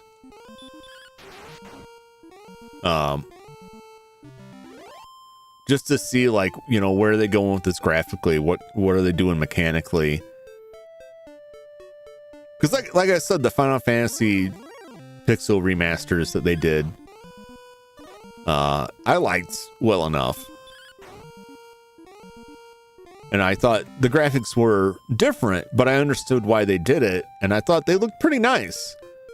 But I also think if your preference is the original style, you're probably not going to like anything they produce if they change it. Mario Luigi ones were kind of unnecessary. Yeah, so that's really weird. And that's kind of an unfortunate story. Oh no. I can live. Okay. Just banking on that. Let's heal up. He did some serious damage. Alpha Dream, the team behind that, their stock and trade was like the 2D. You know what? We're just going to have to go back. We're going to have to go back. So my MP is down to 10. And it takes 8 to cast that. Their stock and trade was like the 2D games. And especially with like the 3DS going out and everything moving to the Switch, there was a lot of pressure to produce 3D, which was a whole new setup for them. And they needed to secure funding to do that. And that was why they remade those games, because they were retooling to do further games with 3D. But they needed to build up funds to produce that. That's why they remade those. I did find it odd that they skipped over Partners in Time to do Bowser's Inside Story. I thought that was very strange. I really loved their 2D stuff. And I was very sad to see them go. I hope they, the people were able to land on their feet and they're able to get picked up somewhere else. Obviously they made, they got the new Mario and Luigi Brothership, but I don't know that involved anyone from Alpha Dream. I don't know that it doesn't. I don't know one way or the other. Partners in Time wasn't as well received. Yeah. I thought it was okay. It's not my favorite. I think my favorite's always going to be the first one, just because it was so bizarre. It was so weird. But Inside Story was good too. Yeah, as much as I like a lot of those games, and I do like a lot of those games, I also understand why we don't see, at least not from like the big companies, why we don't see a lot of stuff from that, because as much as we see them as being really popular, the sales numbers just didn't support it. It wasn't enough for them to fund new stuff. Some people from Alpha Dream worked on Brothership. Sources trust me, bro. You don't actually know what it is. Yeah. I don't know one way or the other. Well, that's also because I don't know a lot of I couldn't recognize on site a lot of the names from Alpha Dream, because I always just saw the team itself. I don't remember like individual names on that. I still haven't played it. I picked it up and I haven't played it yet. It's in my ginormous backlog.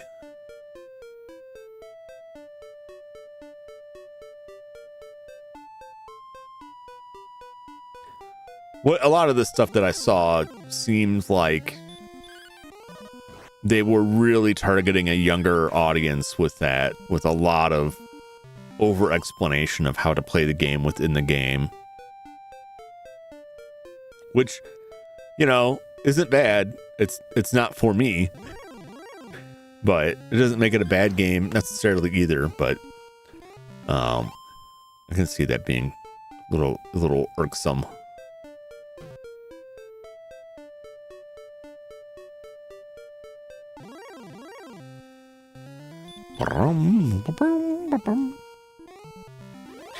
It's the same like with the sales numbers and all. The same stuff comes up with Mega Man, that like there's a reason that Capcom kind of stepped away from it, that even though the series had the perception of being really, really popular, like the sales numbers towards the end like were not great, and so they moved on to other stuff.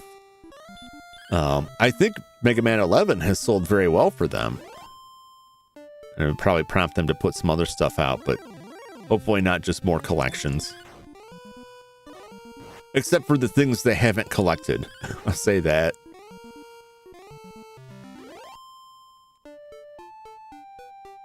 Like, I would like to see the Mega Man Legends series, like, available on modern consoles in some way.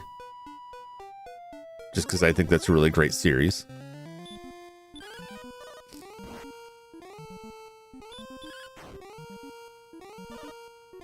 Oh, this guy's gonna cause me some trouble. These Demon Knights are tough. Okay. Let's get a decent amount of experience from them. In a weird case, it's cheaper to make. Doesn't need to do that well, just good enough. Well, we're in the Hollywood age of things here, where most companies, most of the big publishers don't want something that does enough. They want like big sellers. Like, absolutely hate about businesses' estimated revenue, and when they don't reach those numbers, they claim they lost money. Yeah. I think they have, you know, I'm just gonna run from this guy. Do not like that. Oh, maybe I should run from this guy too. This guy does a lot of damage. Yeah, I think that their estimates are too high. Their expectations are way too high, and they don't reflect the actual market conditions. But it comes from like, you know, hey, this thing costs us $10 to make, and we made $10. Damn it, we made $10 profit. We sold it for $20. Made $10 profit, right? So that means if we spent $100 per item, then we could sell it for $200 and make that. And it's like, no, that doesn't. These numbers don't add up. These numbers don't add up. Small teamwork on Mega Man. There you go. Yeah, I think the only way that would happen is if they outsourced it. If they just published it. So I think like Square is the one even though like they've been complaining about sales numbers on stuff, Square Enix is the company that like has a lot of these smaller projects. They put out like a lot of RPGs and tactics games that, from what I can tell, have like lower budgets that are smaller projects that they can, you know, they'll trickle some money in for. I think a lot of it too, like when they moved to digital, there was this idea of the long tail, where like once it's out there, it's just out there forever, and you can continue to collect revenue for it.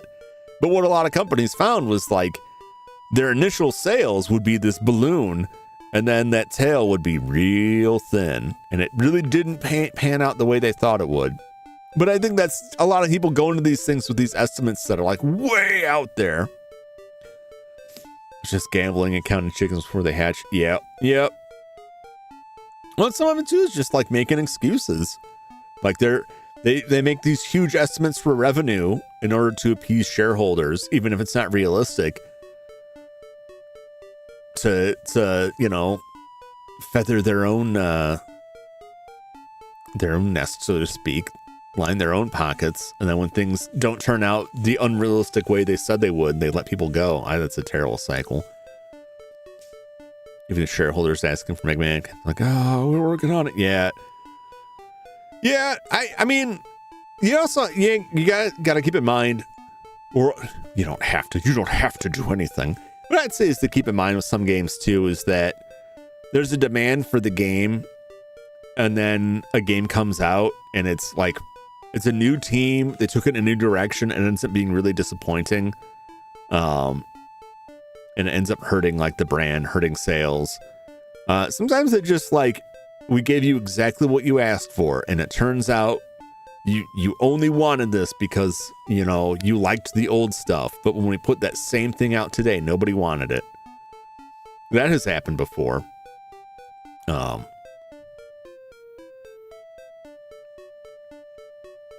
Yeah, I personally, I look at that stuff and it's like, as much as I like Mega Man, I think it's just, same with Bomberman, same for a lot of series. It's like, I really like this series. I wish they would have kept going with it. I wish there was something new. But you know what? There's a lot of other stuff out there that fills that hole, that scratches that itch for me, and I'm just going to support them instead. And, you know, whatever Capcom wants to do is fine, but I'm moving on to other stuff. Pay $70 for copy paste Mega Man 11 with a playable role based in Proto. Yeah, but how many people would? You know, I don't think enough people would to justify the sales for them. I could be wrong, but you know, it's not money I'm gambling with. I probably wouldn't pay that. As much as I like that idea, if it wasn't significantly different in scope, I wouldn't. I would pay a significantly lower sum than that to get DLC for Mega Man 11 that added that stuff. And that number would go up depending on how much. Oh, is he gonna? Can I put it to sleep? Damn it! I should have just wailed on him. I don't think it would have. I think it would have lasted more than one attack. Extreme example, yeah.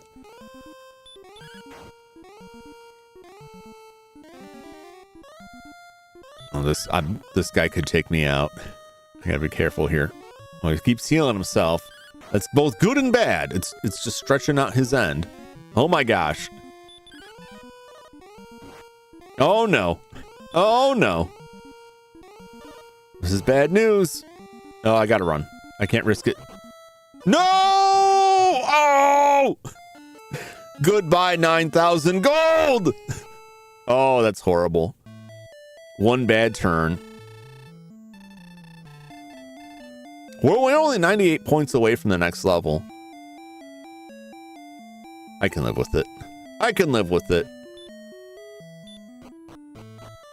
We've just gone back to the money we had when we started tonight.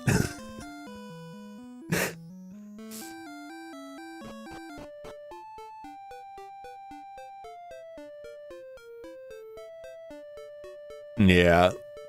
Yeah, that's the thing. Like, there have been plenty of games that had a lot of fans demanding more who didn't show up with their wallets when they actually delivered.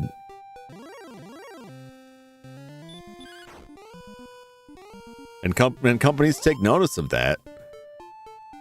Even if it's a different company, a different game, they look at that when they do the market analysis and say, we're getting a lot of demand, but like these other things had demand too, and like people didn't actually show up to pay. There just isn't, like, in most games, there isn't huge profits in it, which makes them very risk adverse.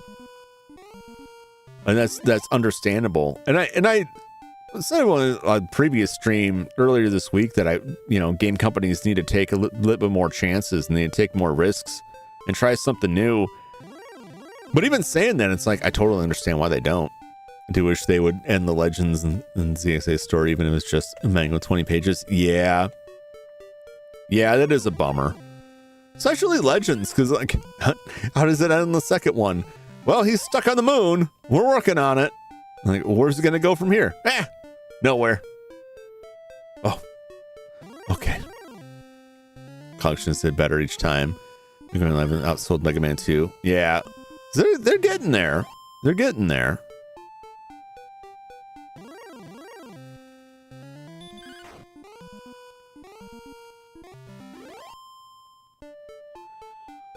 But, it remains to be seen, like, what they're going to stick with, what they want to prioritize. Especially, like, the past couple years, you had a lot of companies that invested heavily in big, expensive projects based on sales projections made during the lockdown when sales were up, as though those numbers were not only going to stay that high, but also increase. Which only makes sense if you completely ignore why they were that high, which is that everyone was in lockdown. And it cost them. It cost a lot of them big, because by the time those games shipped, the numbers had gone down to more reasonable levels, and they did not make the profit they thought they would. And now they're just, throwing a lot of the developers out. I would love for Fable 2 to come out on PC. 1 and 3, but not 2. 2's only on Xbox. Yeah, that doesn't make any sense. It's got to do way less than our round. Yeah. We just surveyed Mega Man top like 5 times. Yeah. I had Saints Row 4. Space is destroyed. Who went to hell? The game, we're starting over. Yep. I don't know what they were thinking with that. Like, we just need to start over a new thing. Like, no, just keep going with it. Is it Fable 2 on the Xbox Windows Play thing? I don't know. I haven't seen it. I think it's locked in there. Look at Sega. Yeah. What's Sega gonna produce now? They're talking about trying to do a subscription service. But it's a lot of companies have that. Because a lot of the people that made them good or were the big champions in the internal company have, like, aged out of it, moved on to other projects, moved on to other things. And a lot of these companies have other business ventures that are more profitable than the video game end of it. Or they have more franchises that are seen as more profitable. And they just don't want to put the resources out there. Or they want to be real slow and methodical about it and really take their time. Shining Force. Yeah, look at Camelot Soft. Camelot Soft has, like, a lot of great games. What are they doing now? Mario sports games.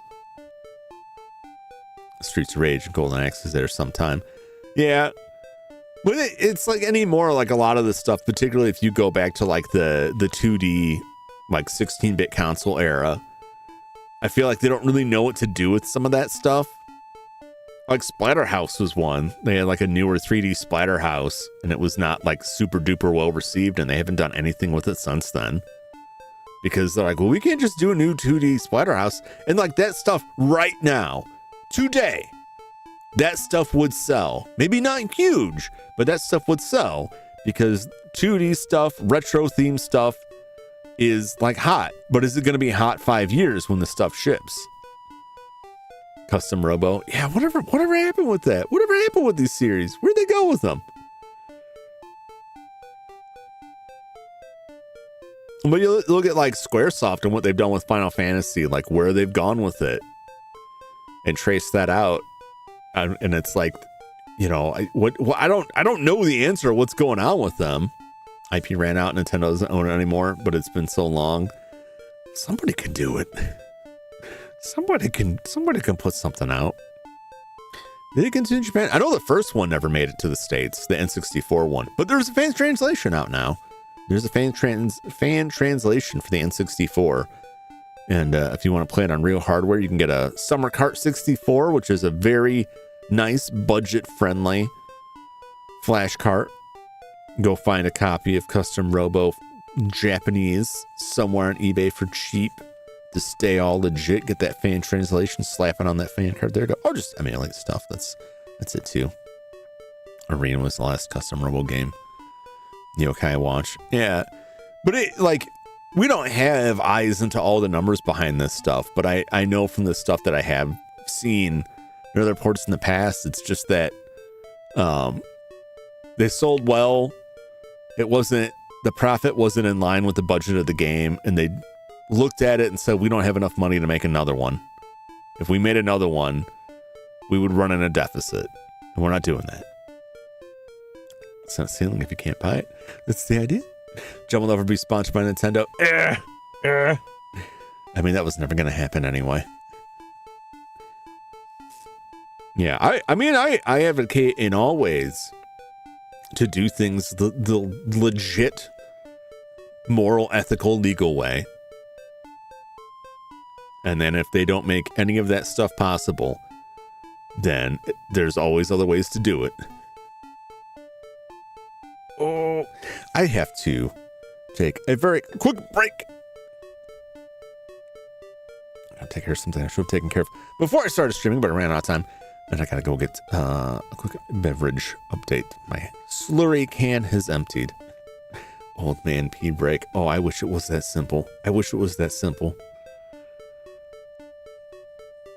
If I have no way to play it because it's old. Yeah. The emulation is fine. Like, I love retro consoles. I love tinkering with the hardware. I love everything involved with it. That's not for everyone. And not everyone has the budget or wants to spend the budget on keeping up these, 20, 30-year-old consoles. It's totally understandable. Emulation is very mature. Works really well. Why not?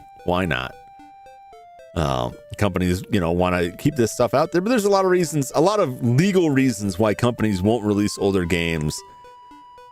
That a lot of times these games had all kinds of different pieces on it that had different licensing involved, different people involved, that they may not have like the rights to every piece of it, and then that rules the whole thing out. It gets very complicated, and keeps a lot of stuff locked away. But that's what the the internet is for. We'll make sure all that stuff stays available in some form or another. Use mods like Luigi and Sonic 1. Yeah. There's one thing I liked, and I know this is not like super popular. A lot of people gripe about Nintendo and their subscription thing. First off, I think their subscription is not as expensive as like Microsoft or Sony's.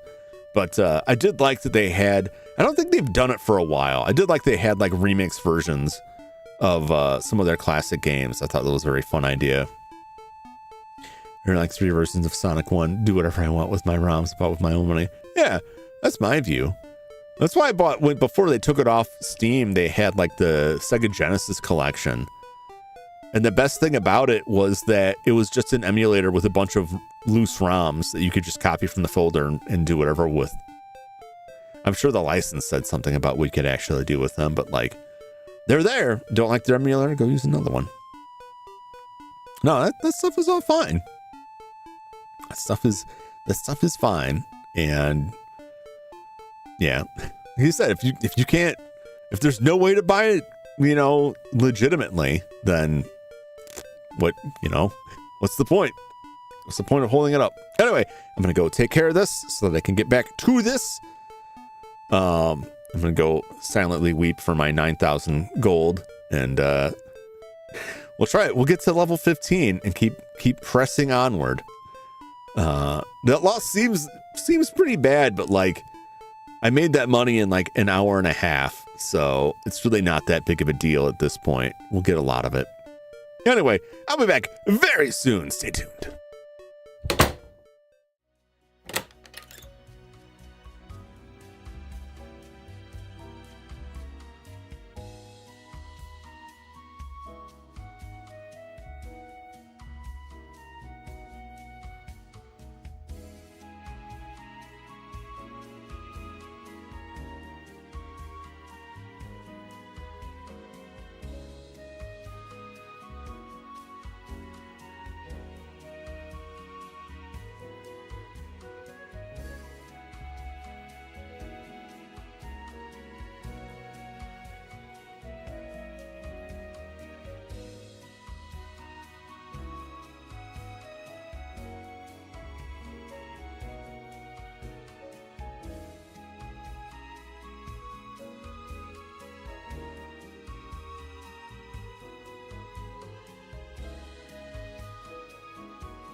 Now I'm just going to be thinking about it the entire time I'm playing this. Welcome back. Thank you. That every time I look over at the OBS screen, I have just like lurking fear that I'll look over there and realize that the map has been on the screen the whole time, or like the adventure card or something. Got the 6th like awesome emoji Joe. Welcome, Leather. Good to see you. Thank you for hitting that like button. Always appreciate it. Good to see you.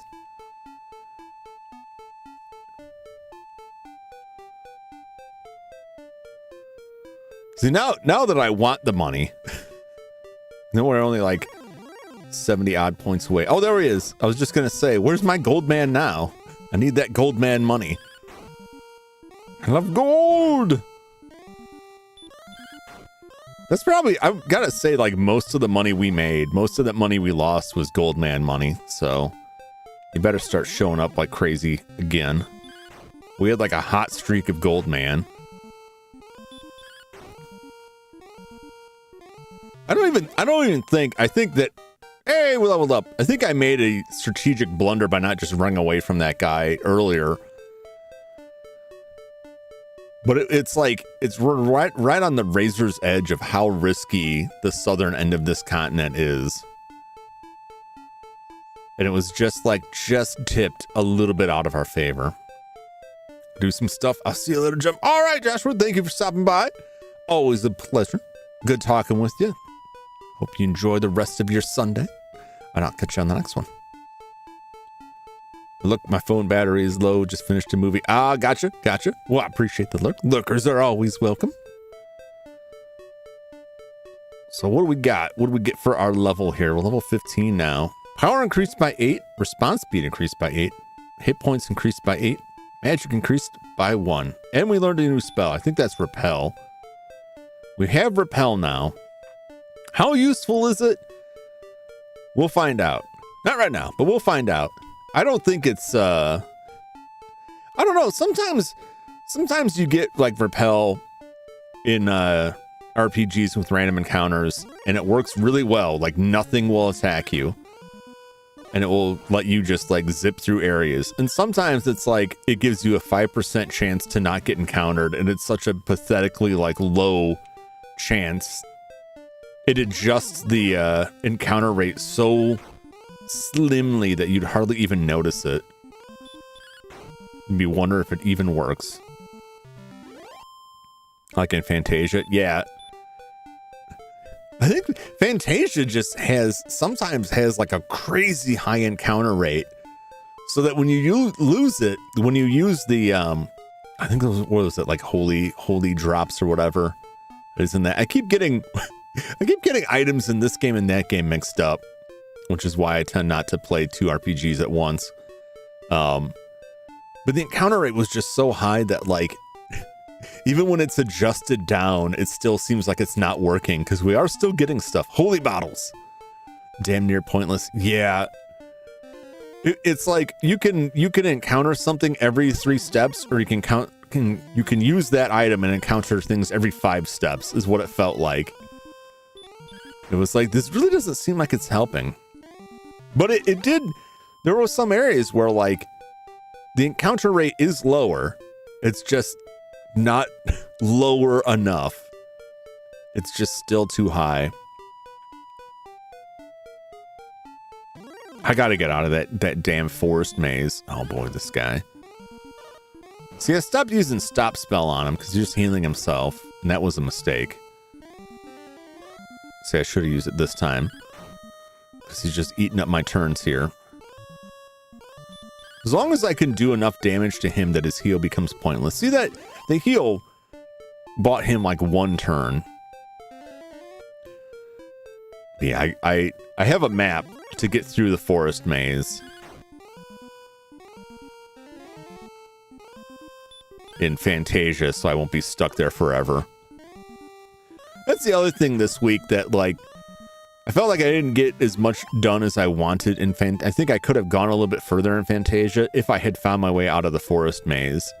And in a similar vein, I could have gotten further into the second disc on Alone in the Dark if I hadn't lost so much time desperately trying to find that one room And in my defense still, because I'm very embarrassed about that. The door was not very clear, but also every time I went to look for the door in Alone in the Dark, I was running for my life, and I did not want to spend my ammo fighting everything in there. And I'm glad I didn't, because I needed every single round of ammunition I had to survive the boss. But it just meant, like, I know the room is there. It has to be there, but I cannot take my time searching for it. Such that when I finally found it, it was like, I've run past this like 4 times. But every time, it was with those damn demon dog things hot on my ass. So I wouldn't be able to stop and like deal with that anyway. But that was frustrating. I felt like it was like the whole stream was just like running back and forth from that. All right, we're dishing out a little bit more damage now. Doing a little well, a little bit better. But that's how it goes with games sometimes, particularly RPGs. Sometimes not a lot happens in an RPG, especially if you like lose a fight and have to redo a bunch of stuff. That's just how it goes.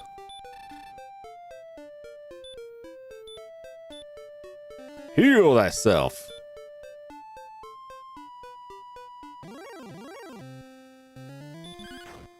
So we already cracked 10 grand. We're doing fine.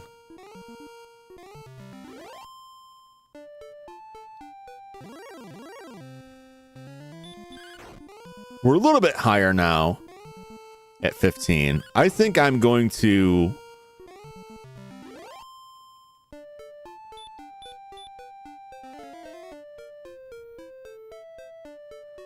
I think I'm going to try and risk it. I think we're going to try again. I'm going to try and reach that city.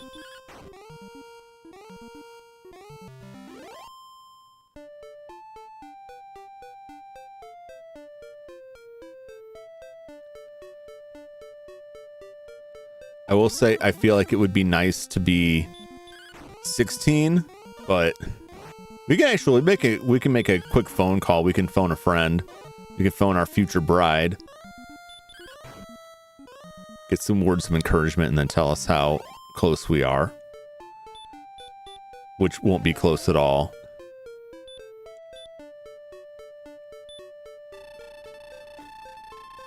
$2,681. Oh boy.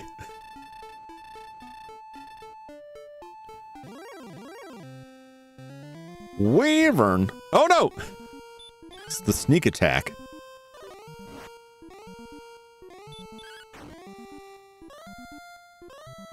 Boop, boop, boop. Boop, boop, boop. See, one thing I'll say is these enemies, like... Oh, I'm just running from this guy. The enemies hand out, like, a solid amount of gold now. He's back! Oh, no!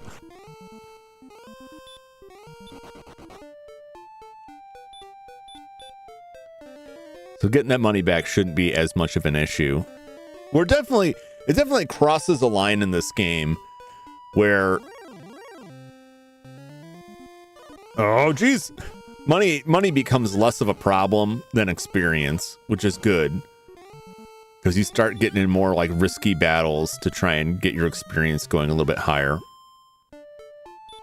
We're killing those guys like at least a whole solid turn faster now. All right. I'm going to try and run for more fights here.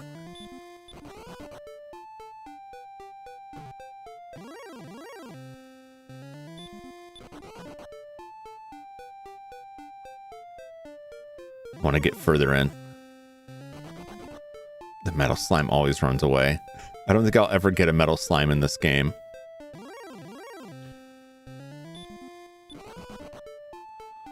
Definitely don't want to fight that guy yet. Ooh, I don't think I want the swamp. Oh, there it is. It's up there. Oh, no!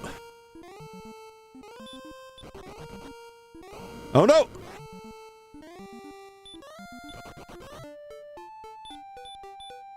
We went too far south.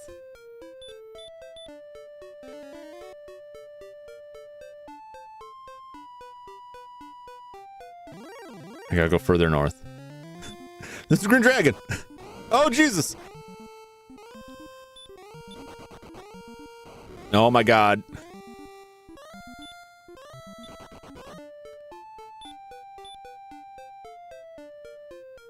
You know, at this point with our MP this low, just gotta go back. Okay, so we learned something, though. We learned I went too far south on the second bridge. Yeah, so the Green Dragon that was like a big, terrifying boss battle is now just something we'll encounter out there. And he's still doing as much damage. He's still just as deadly. So even at level 15, we're still not at the point where you can just stand there and chop at him. We'll still have to strategically knock him out.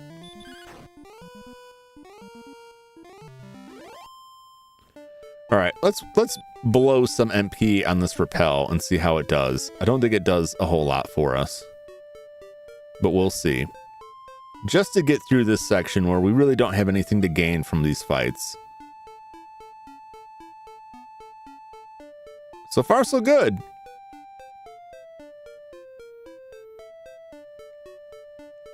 Like, there's significantly less encounters here. I don't know how long it lasts. We'll find out. But that's not bad. I can't complain about that. How peaceful the stroll is. And it lost its effect. You know what? It saved us some time. I can live with it.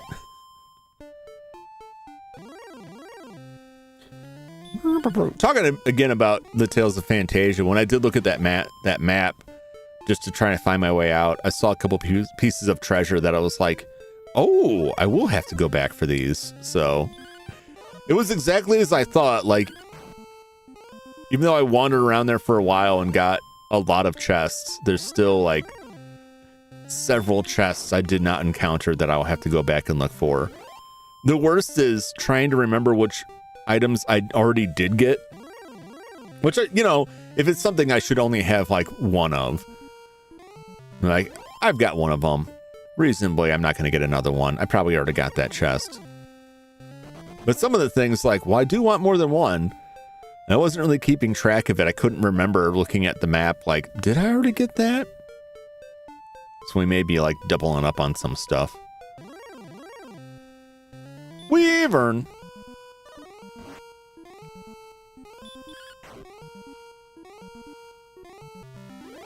Wyvern's not bad. Get Gold man. 1 point. I can live with that.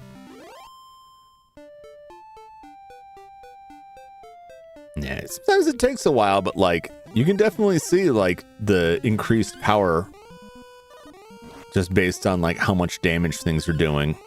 You can kind of gauge like where you're at with it, because these guys are still doing double digits, but they don't survive more than a couple of rounds of combat. Run.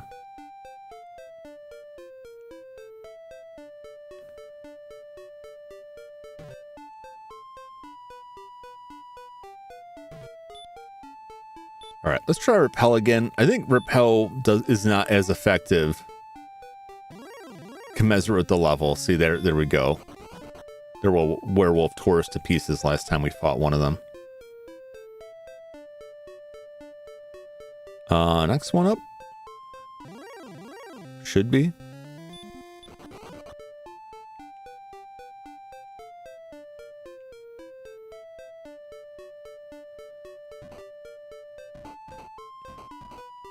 Okay. We're doing all right. Okay, this is Cantlin. We were so close. Oh no! Don't do it! Let me go! Oh my god, no.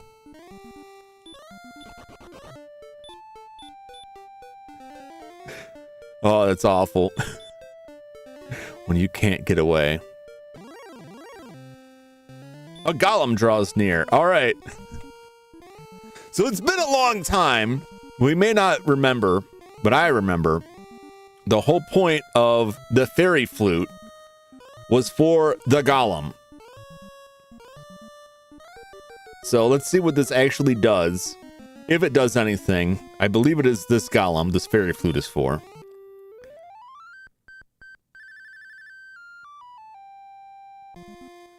Quietly, Golem closes his eyes and settles into sleep. The golem is asleep. All spells toss it a ring.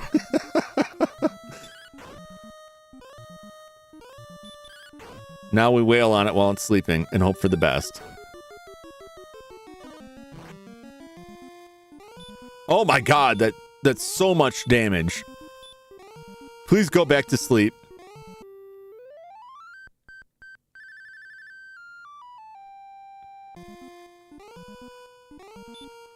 Please die, Golem. Oh my god. Yeah. Without that fairy flute, that thing would crush us horribly. It is a lot like the green dragon fight, the initial green dragon fight, that it's like, if I can't put this thing to sleep, it kills me. But if I can put it to sleep, I can get rid of it. 5 experience points, 8 gold. So it's this just as stingy as that green dragon was. First order of business is the end.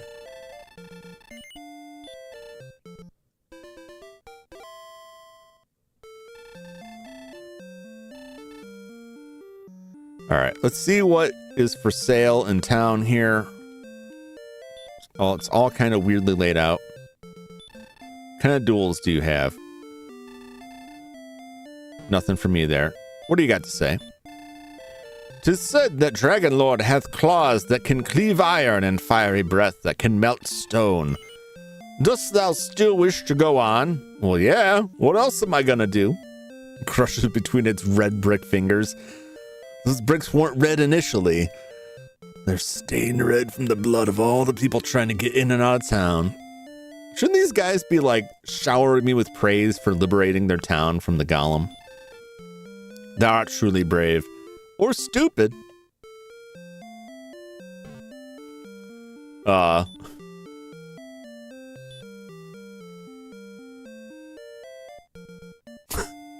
there's nothing there.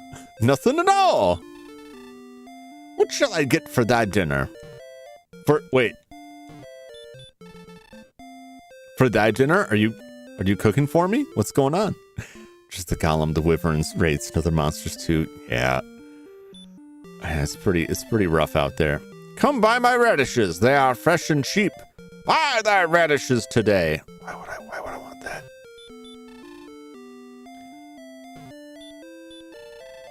We deal in tools. What tools do you have? Dragon scale, which I already have. We could get more wings. I don't need it right now because I still have the spell I can cast. Oh, he sits in a cabbage merchant. Would you like some cabbage?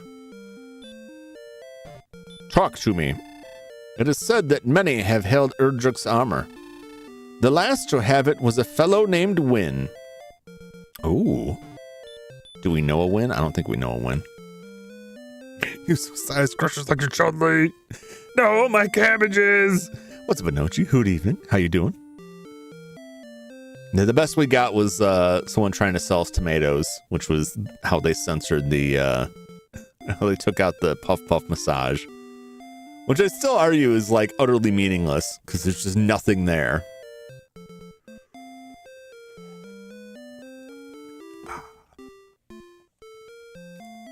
Okay, yeah, the cabbage merchant from Avatar: The Last Airbender.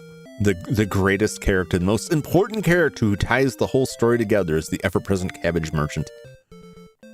Thanks for hanging out. Yeah, thanks for hosting. It was a lot of fun.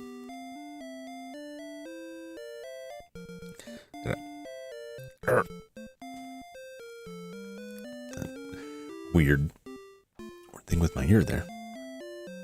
All right.